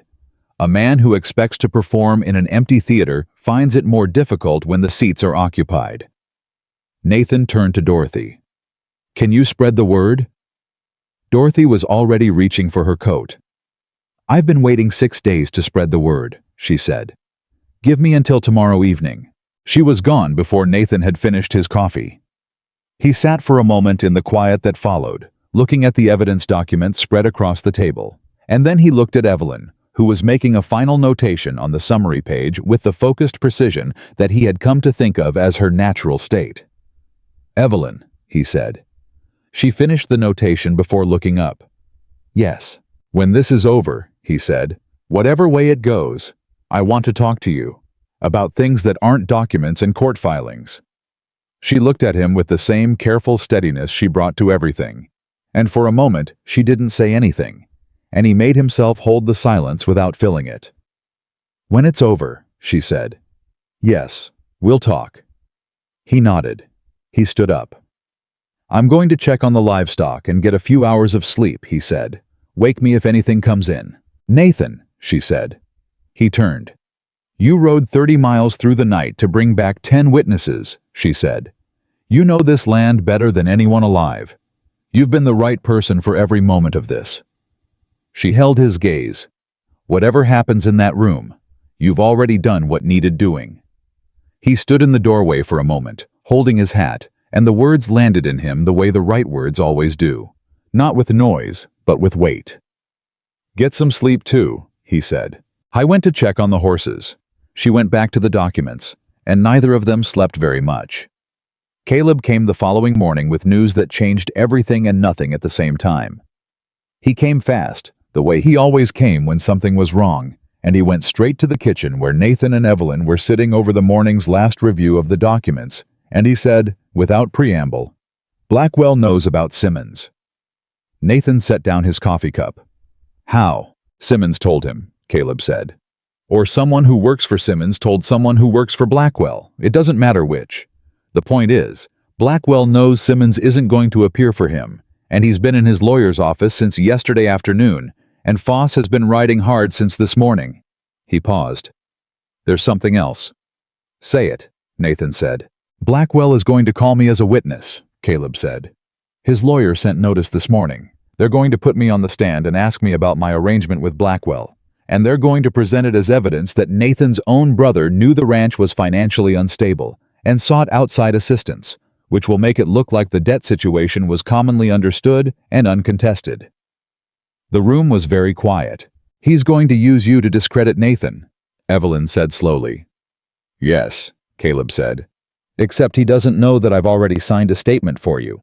He thinks I'm going to get up there and say what he needs me to say, because I'm too ashamed to say anything else." His jaw was tight. "He's been counting on my shame this whole time. He put me in the arrangement specifically because he thought a man who was embarrassed by what he'd done would stay quiet about it forever." "I was nearly right," Nathan said. "I know that," Caleb said, "but nearly isn't all the way." He looked at his brother with the expression of a man who has made a decision that cost him something significant and is not asking for credit for it. "Put me on the stand yourself, before they do. Let me tell the whole story from the beginning, on our side, so that when their lawyer tries to use it, it's already been said. Nathan stared at him. Caleb. I mean it, Caleb said. Everything. How Blackwell found me, what I told him, what I understood and what I didn't understand. All of it, in front of the whole room. His voice was steady. It's the only move that takes the weapon out of his hands. If I say it first, it's testimony. If he says it first, it's ammunition. Evelyn looked at Nathan. Nathan looked at Caleb. It'll cost you, Nathan said. People in this county will know what you did. People in this county were going to know anyway, Caleb said. Blackwell was going to make sure of that. The only question was which version of the story they heard first. He met his brother's eyes. I'd rather they heard mine. Nathan was quiet for a long moment, and Evelyn did not speak, because this was not her moment to speak. It was a moment between two brothers, in which the person who understood it best was the one who had caused the damage and was now trying, with everything he had, to repair it. All right, Nathan said. You'll go first. Caleb let out a breath. He nodded once. He picked up his hat. I'll be at the courthouse at 8, he said. Don't be late. He left, and the room settled in his absence, and Evelyn said quietly, He's braver than he gives himself credit for. He always has been, Nathan said. He just needed to find something worth being brave for. She looked at him. Sounds familiar, she said. He met her eyes, and something moved between them that had been moving for weeks, quiet and steady as the creek, and he said, Yes, it does. The morning of the hearing, Harlan Creek was different. Nathan felt it before he saw it. Something in the air, in the way people moved on the street when he rode in with Evelyn beside him and Dorothy Crane and Caleb just behind. It was not hostile. It was the particular quality of a community that had been holding itself carefully together and had reached the morning when it would find out whether the structure held. The courtroom was full by the time they arrived. Not just full. Crowded. People were standing along the walls and sitting on windowsills and gathered in the doorway. And Nathan recognized faces he had not expected. Ranchers from the far north end of the county. Families he knew only by name. Clara Briggs from the horse operation in the hills. Pete Halsey with his wife. Henry Marsh standing near the back with his hat in his hands, looking like a man who had decided something and was holding to it. And townspeople too. The blacksmith and his wife Dorothy. The woman who ran the boarding house. Two of the school children's parents he recognized from before the school had closed. Victor Blackwell was already seated at the plaintiff's table when they came in, and he was the kind of man who filled a room with his confidence even before he opened his mouth. Broad-shouldered, expensively dressed for a Montana courtroom, with the relaxed posture of someone who had never lost anything he considered important. He looked at Nathan when they entered. He looked at Evelyn. He did not change expression, but something moved behind his eyes that was not quite the assurance it was pretending to be. His lawyer was a man named Carver, who had come up from the county seat and who had a practiced, smooth quality to his courtroom manner that Nathan had seen in men who were very good at their work and very comfortable using that work in the service of wrong things. Judge Pratt entered at 9 o'clock exactly. He was a compact man with a neat white beard and the expression of someone who had decided this proceeding was going to be simple and was already mildly irritated by the size of the crowd. He sat. He looked at the room. He said, "This is a debt recovery proceeding, not a public assembly. I'll have order, or I'll have this courtroom cleared." The room went quiet.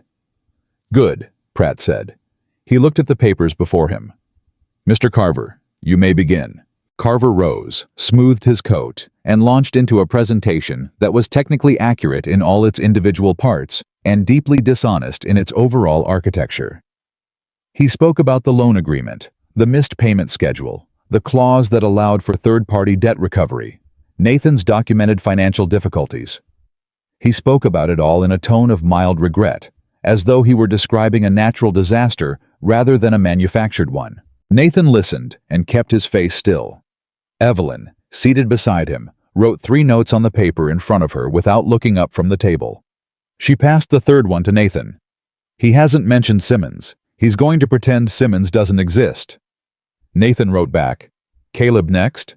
She wrote, Yes, now. Their own lawyer, a young man named Forsyth, who had ridden up from the territorial capital and who had none of Carver's smoothness but a great deal of his accuracy, rose when Carver sat and said, "Your Honor, the defense calls Caleb Dawson."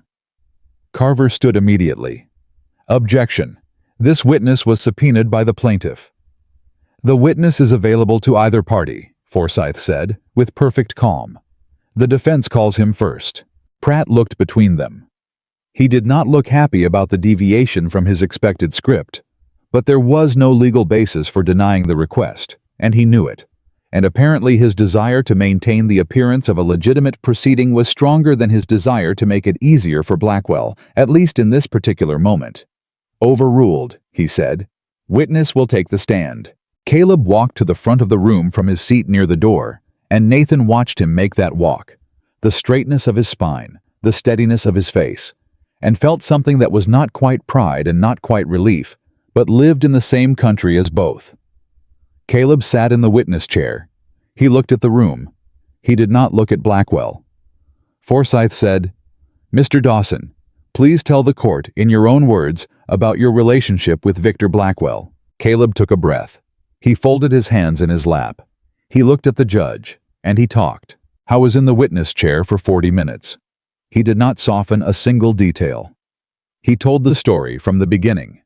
The gambling debts, the arrangement, the information he had passed, his growing understanding of what he had actually enabled, the night he had found the letter from Blackwell to Foss and brought it to his brother.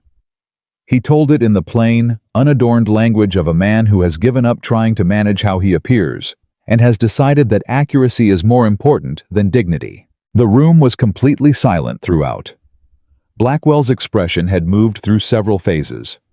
He had begun the testimony with the faint, patient smile of a man who expects to control the way a story lands. By the end of the first 10 minutes, the smile was gone. By the end of the second 10 minutes, his lawyer had leaned close to him twice, and each time Blackwell had moved him away with a slight gesture. When Caleb finished, Carver rose for cross-examination and spent 15 minutes trying to reframe the testimony as the account of a confused and self-serving witness, and Caleb answered every question with the same level directness.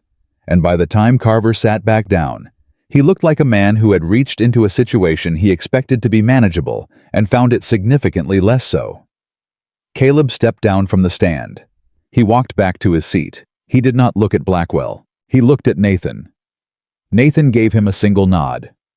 Caleb sat down, and Nathan saw his hands unclench from the armrests and understood that the bravest thing his brother had ever done was now finished, and that whatever came next, he had done it. Forsyth called Pete Halsey. Pete Halsey was not a polished speaker. He was a large, plain-spoken man who described what had been done to his ledger in the same tone he might describe a broken fence rail, with the measured anger of someone who works hard for what they have and does not appreciate having it interfered with.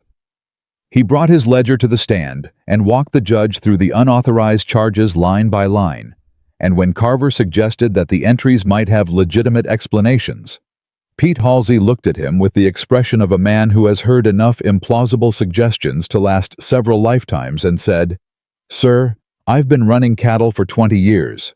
I know what I paid for and what I didn't. These I didn't." Clara Briggs came next. She was quieter than Halsey and more precise, and she laid out the pattern of Blackwell's property acquisition strategy in the county with the systematic clarity of someone who had been adding things up for a long time and had only recently found someone who wanted to hear the total.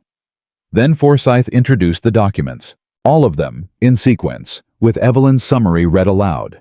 The certified deed copy, the discrepancy marked and dated, the archive record of Nathan's father's 9-year-old complaint, the altered ledger entries from 6 properties, the pattern of the identical contract clause across all of them. And then, at the end of the document presentation, Forsyth introduced Simmons's signed statement. That was the moment the room changed. Not dramatically, not with noise or movement, but in the particular way that rooms change when a thing that everyone has been half suspecting is suddenly confirmed in writing by the man who did it. A low sound moved through the gathered people, and Blackwell's lawyer stood up and objected on 3 separate grounds in rapid succession, and Pratt sustained 2 of them, and then sat back and looked at the statement and did not rule on the third. And the silence around that non-ruling was the loudest thing in the room. Nathan leaned close to Evelyn and said, very quietly, "He's reading it." "Yes," she murmured back. "He's not going to be able to ignore it." "No," she said. "He's not." Pratt asked for a recess. The room emptied into the street, and Nathan stood outside with Evelyn and Dorothy and Caleb in the mid-morning air. And Caleb said, "How do you think it's going?" "I don't know," Evelyn said honestly. "I think we've put everything in front of him that can be put in front of him. What he does with it depends on who he is." "I know who he is," Nathan said. "So do I," she said. "But men sometimes surprise you. Even men who've been choosing convenience their whole lives occasionally reach a moment when the cost of convenience becomes too high." Dorothy was watching the door. "Blackwell went inside during the recess," she said. "He's still in there. His lawyer, too." "They're talking to Pratt," Caleb said. "They're trying to talk to Pratt," Nathan said. "Is that legal?" Caleb asked. "No," Dorothy said. "But legality hasn't been the primary organizing principle of this proceeding so far." They stood and waited. 17 minutes later, the recess ended, and they filed back in, and Pratt was already at the bench when they entered, and his expression was different from what it had been before. Not softer exactly, but less certain, in the way a man looks when he has been shown something that complicates a decision he thought was already made. Carver called one final witness. A man named Dade, who worked at the county recorder's office, was meant to testify to the legitimacy of the current deed record. He took the stand. He stated his name and his position. Forsythe cross-examined him about the boundary adjustment date, and Dade said the record was accurately maintained. And Forsythe introduced the certified copy of Nathan's father's original complaint and asked Dade to explain why no response to that complaint existed in the archive. Dade said he couldn't speak to records that predated his tenure. Forsythe asked when his tenure had begun. 7 years ago, Dade said. Forsythe pointed out that the boundary adjustment had been recorded 8.5 years ago, before Dade's tenure, and asked who had been working in the recorder's office at that time. Dade's answer was barely audible. "Gerald Foss," he said. Gerald Foss had worked as a deputy recorder before he went to work for Blackwell's company. The room did not erupt. It didn't need to. The statement sat in the air of the courtroom with the weight of something that had always been true and had simply never been said aloud, and every person in that room absorbed it in their own way. And the particular quality of silence that followed was the silence of a community recognizing itself in a mirror and not entirely liking what it saw. Blackwell did not move. He sat at his table with his hands flat on the surface in front of him, and his face very still. And Nathan, who was watching him the way you watch a storm system to determine what it intends to do, saw the moment when Blackwell understood that the room had turned. It was not a dramatic moment. It was a small, precise shift in the set of the man's jaw, a slight change in the quality of his stillness, the particular look of a man who has played a game at a very high level for a very long time and has just encountered, for possibly the first time, a position he cannot recover from. Pratt called for closing arguments. Carver went first and did what a good lawyer does with a bad case. He focused narrowly on the technical language of the contract, argued that the surrounding context was irrelevant to the specific debt claim, and maintained the smooth professional tone of someone who has lost but intends to lose in an orderly fashion.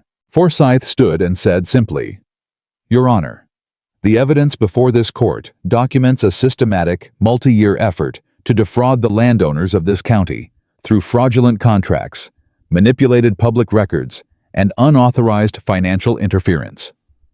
The debt claim before us today is not an isolated matter.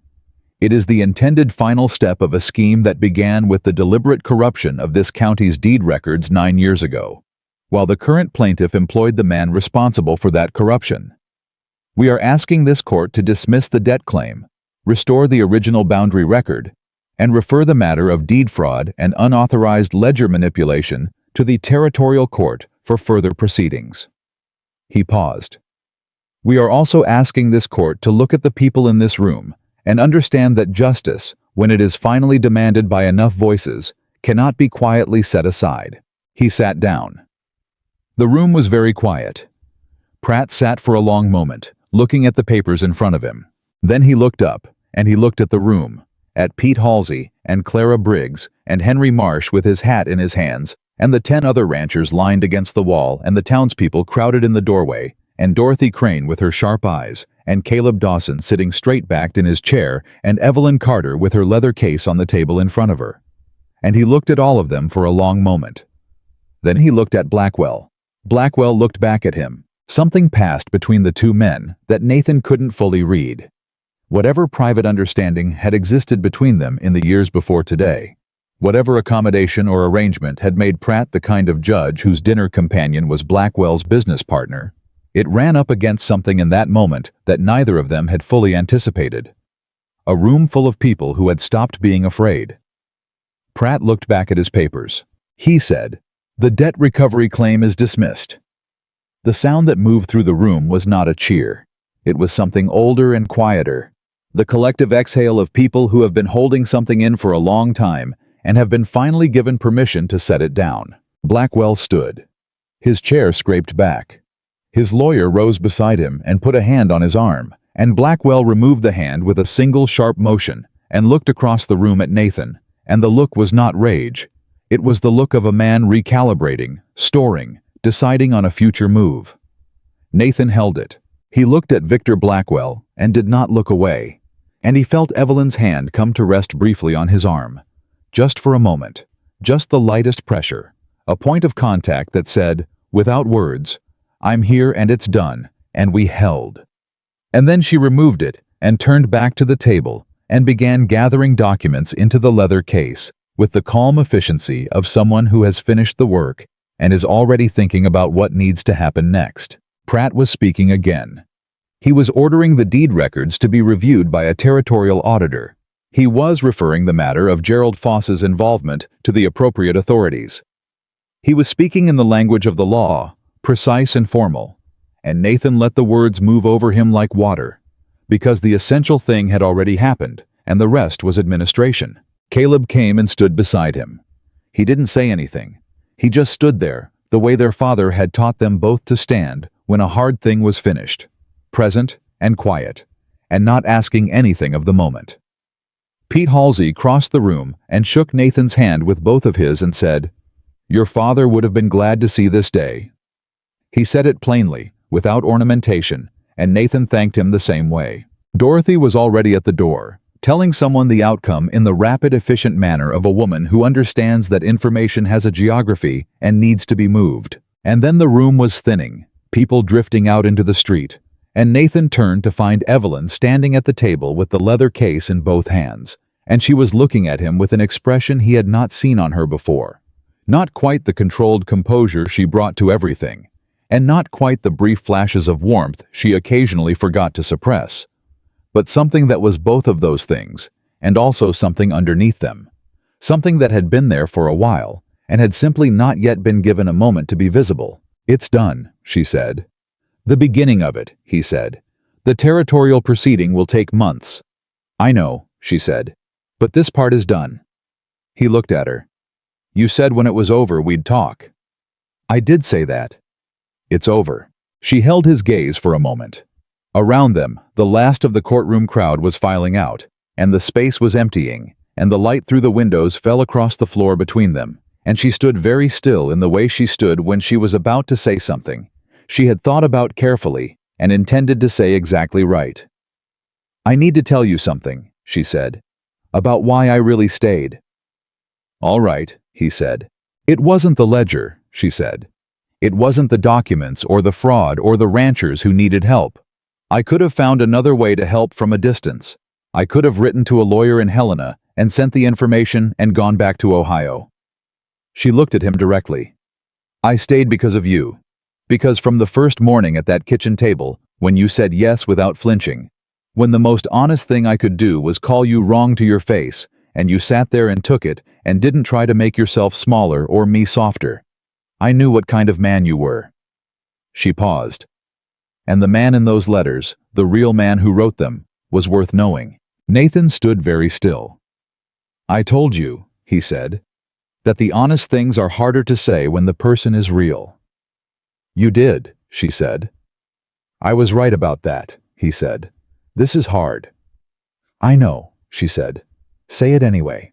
He looked at her, at the woman who had come 900 miles with one suitcase and a box of letters and had turned out to be the most precise and most formidable and most quietly extraordinary person he had encountered in 40 years of living, and he said, "I loved you before you arrived. I wrote every one of those letters from a place I hadn't known was in me until you gave me something to write toward. And when you stepped off that stage—" He stopped, steadied himself. "I thought I had ruined the only real thing I had ever done." "You hadn't," she said. "No," he agreed. "It turned out you were harder to ruin than I expected." The corner of her mouth moved. This time the almost smile made it all the way. "Nathan Dawson," she said. "That is possibly the most romantic thing anyone has ever said to me." He shook his head slowly, and the smallest thing that might have been a smile crossed his own face. "Lord, woman," he said, "you have set an extremely low bar." She laughed. It was the first time he had heard her laugh.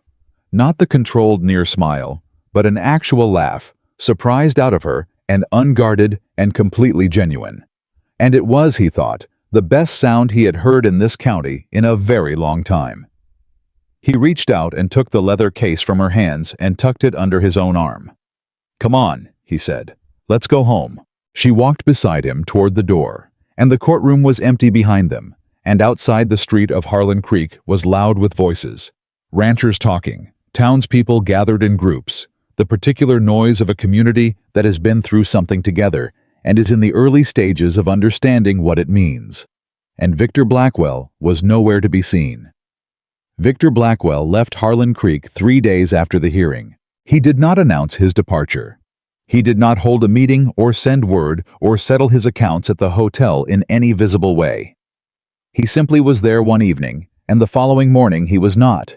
And Gerald Foss was gone with him, and the office above the land brokers on the main street stood empty with its door unlocked and its files left in whatever condition they had been in, when the two men decided that staying was no longer in their interest. Nathan heard about it from Pete Halsey, who rode out to the ranch on a Thursday morning with the news and the particular satisfaction of a man reporting something he has been waiting to report. "Just gone," Halsey said, from horseback at the gate. "Both of them. Left owing 2 weeks at the hotel and a bill at the livery." "The territorial auditor is still coming," Nathan said. "I know it," Halsey said. "Running doesn't help him much. Just means he won't be there to put his own face on things when the auditor starts asking questions." He paused. "You know, my wife said something last night. She said the difference between this county 6 months ago and now is that 6 months ago we all had the same problem and none of us knew it. And now we all have the same problem and all of us know it together." He settled back in the saddle. "She said that's the whole difference." Nathan thought about that for a moment. "Your wife is a smart woman." "Don't I know it?" Halsey said, and turned his horse back toward the valley. Nathan stood at the gate for a moment after he left, looking at the mountains and thinking about the distance between carrying something alone and carrying it alongside other people, and how strange it was that the weight could be exactly the same and feel so entirely different depending on which one you were doing. I went inside and told Evelyn that Blackwell was gone. She was at the kitchen table with Dorothy Crane, the two of them working through the documentation package that would go to the territorial auditor when he arrived the following week. She looked up when Nathan came in, and he told her, and she set her pen down. "He'll surface somewhere else," she said. "Probably," Nathan agreed. "And he'll try something similar somewhere else." "Probably," he said again. "Then the best thing we can do," she said, "is make sure the full record follows him. The territorial court filing, the auditor's report, all of it in the public record where anyone who looks him up will find it." She picked up her pen. "Dorothy, can you speak to the territorial court clerk about making the documents accessible?" "Already on my list," Dorothy said, without looking up. Nathan poured himself coffee and leaned against the counter and looked at the two women working at his kitchen table and thought about the fact that 4 months ago this room had contained only himself and Mrs. Aldridge and the particular silence of a house that has not had enough people in it for too long. He did not think he would be returning to that silence. He did not want to. The territorial auditor arrived the following Tuesday, a precise man named Whitfield who wore his coat buttoned to the collar, even in the warmth of the season, and who had the focused professional detachment of someone accustomed to arriving after disasters and documenting their dimensions. He spent 3 days at the county recorder's office and 2 days at the ranch going through the ledger with Evelyn, and at the end of the 5 days, he sat at the kitchen table and told them that what he had found was, in his professional experience, one of the more systematic examples of multi-property deed manipulation he had encountered in the Montana Territory. "How many properties?" Nathan asked. "Including yours, 14, Whitfield said. "Going back 11 years. The earliest altered record predates your father's complaint by nearly 2 years." He straightened his papers. The work was done carefully and in stages, which is why it wasn't caught. Each individual alteration was small enough to be within the margin of normal surveying variation. It was only when you looked at all 14 together that the pattern became undeniable. "And Foss?" Evelyn asked. "Gerald Foss will be named in the territorial filing," Whitfield said. "Whether he is found and prosecuted will depend on factors outside my authority, but his name will be in the record permanently." He looked at Evelyn. "Miss Carter, the summary document you prepared, the one correlating the ledger entries, the deed adjustments, and the contract clause across all 6 original properties, was the single most useful piece of analysis I received in this investigation. You saved this office approximately 3 weeks of work." Evelyn said, "I was the school teacher.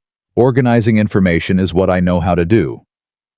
"Then this county lost something significant when you left your classroom," Whitfield said. She looked at him for a moment. Then she looked at Nathan. Nathan said nothing, but he held her gaze for a beat longer than was strictly neutral, and she turned back to Whitfield and said, with the controlled composure that covered, "Nathan now knew a great many things. Perhaps it will have access to another one." After Whitfield left, Nathan found her on the porch in the late afternoon, sitting in the chair that had been his father's chair, and looking out at the mountains with her hands in her lap, and her expression, the particular open, unguarded quality it sometimes took on when she thought she was alone. He sat down on the porch step. She did not seem surprised that he was there. "You said perhaps," he said. She looked at him. "I did. You said perhaps this county will have access to another classroom." "Yes." "That sounded like a decision that hasn't quite been made." She was quiet for a moment. "I've been thinking," she said, "about what it means to stay somewhere. Not to stay because you have nowhere else to go, and not to stay because leaving would be complicated, but to stay because you have decided that a place and the people in it are worth building toward." She paused.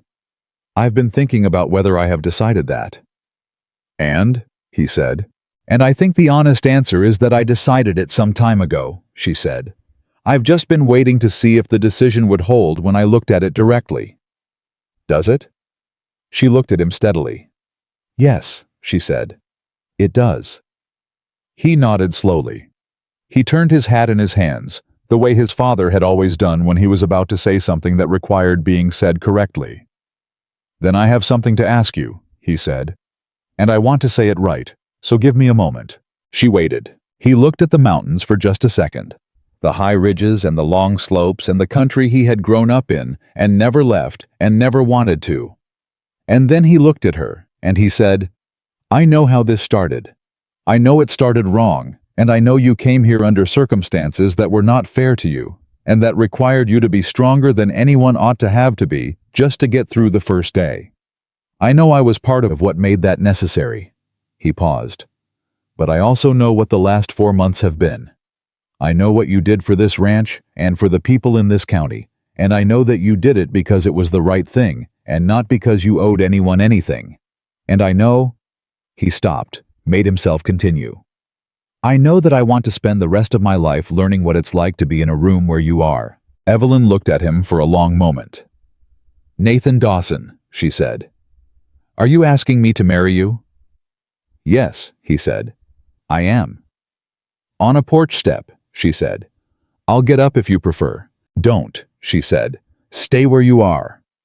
She leaned forward slightly in his father's chair and looked at him with those clear, steady eyes that had read his face and his letters and his ledger and his brother and his entire household and had not once looked away from any of it. "Yes," she said, "I will marry you." He reached out and took her hand, and she let him. And they sat like that for a while in the late afternoon quiet, not saying anything, because there was nothing that needed saying that hadn't already been said. And the mountains were doing what mountains do. And the creek was running its steady course below the house, and the ranch was still standing, which was not something that had seemed certain 4 months ago. Mrs. Aldridge opened the front door to announce supper and stopped with her hand on the doorframe, taking in the scene on the porch, and her expression did the complicated thing that faces do when something has been expected and has finally arrived, and the relief of it is almost indistinguishable from joy. "Supper's ready," she said, in a perfectly ordinary tone. "Thank you, Mrs. Aldridge," Nathan said. "Congratulations," she added, and went back inside. Evelyn looked at Nathan. "She knew before we did," she said. "She knew before I did," he said. "I suspect she knew before you arrived." Evelyn almost laughed. "She set my place at the table the first night without being asked." "Yes," he said. "She knew from that." "Mrs. Aldridge," Nathan said, standing and offering Evelyn his hand to rise, "has always been a great deal smarter than the rest of us." They went inside for supper. Caleb came for dinner 2 days later, and Nathan told him over the table, and Caleb sat very still for a moment, and then looked at Evelyn with an expression that had several layers to it: relief and something like gratitude, and underneath both of those a quieter thing that was harder to name: the look of a man who has done damage and watched it be repaired and is trying to hold both of those truths at the same time without letting either one cancel the other. "I owe you an apology," he said to Evelyn, "a real one. Not for what I did when you arrived, I've said that already, but for all of it. For being the kind of man who needed his brother to speak for him, and who let that become a way of taking something from you that wasn't mine to take." Evelyn looked at him steadily. "Caleb," she said, "you stood up in that courtroom in front of your whole county and told the truth about yourself at considerable personal cost. I don't know many people who would do that."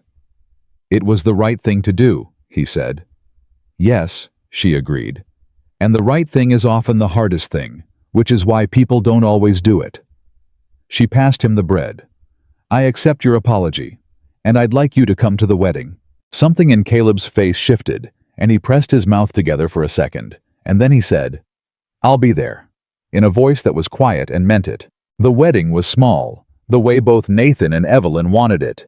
The parlor of the Dawson Ranch House, the county's circuit preacher who came through every 6 weeks, Caleb and Mrs. Aldridge as witnesses, Dorothy Crane and her husband, Pete Halsey and his wife, Clara Briggs, and Henry Marsh, who had said he wasn't good at talking in front of people, but had not said anything about being present for important occasions.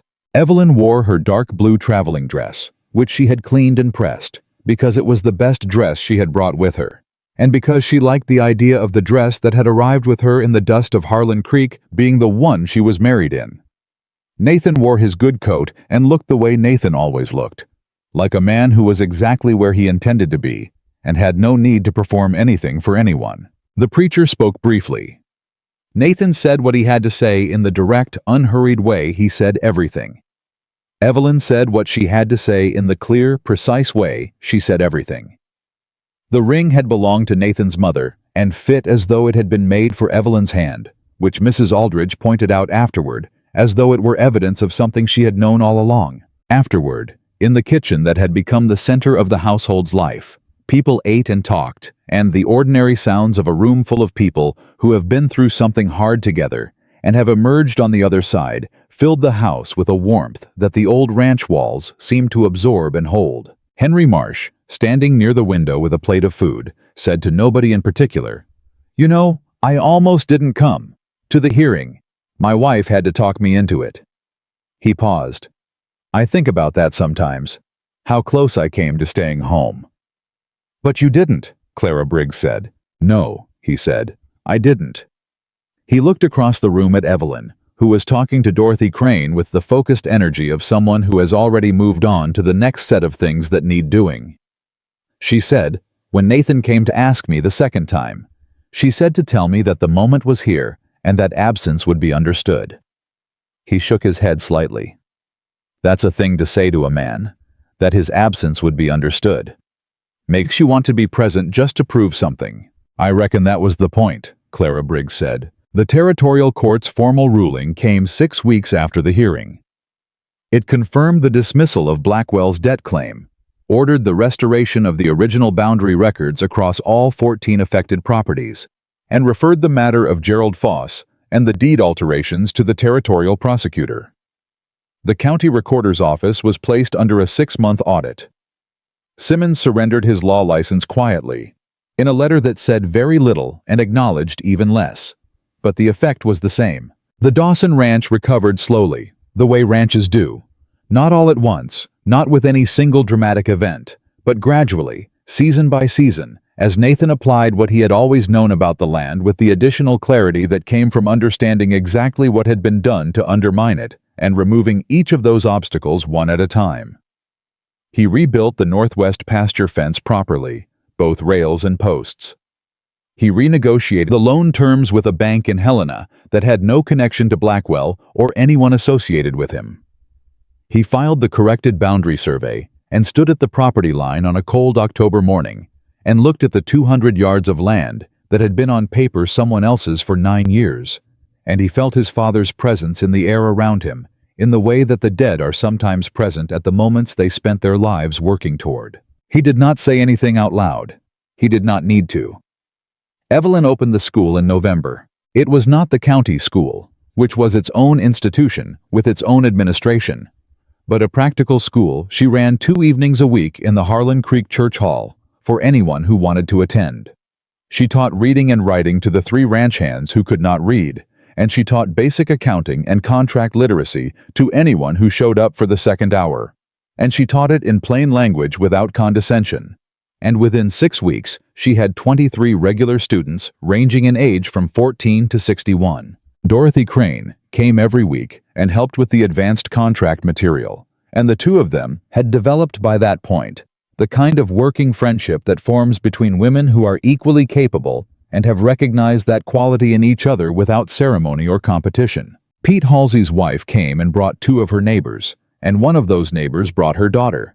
And by December, the church hall was crowded on school nights in a way that the county school board found worth noticing, and 3 board members came to observe one evening and went home and had a conversation that Evelyn did not know about until the following spring, when she received a formal letter asking whether she would consider taking on a paid position with the county school system to develop a financial literacy curriculum. She brought the letter to Nathan.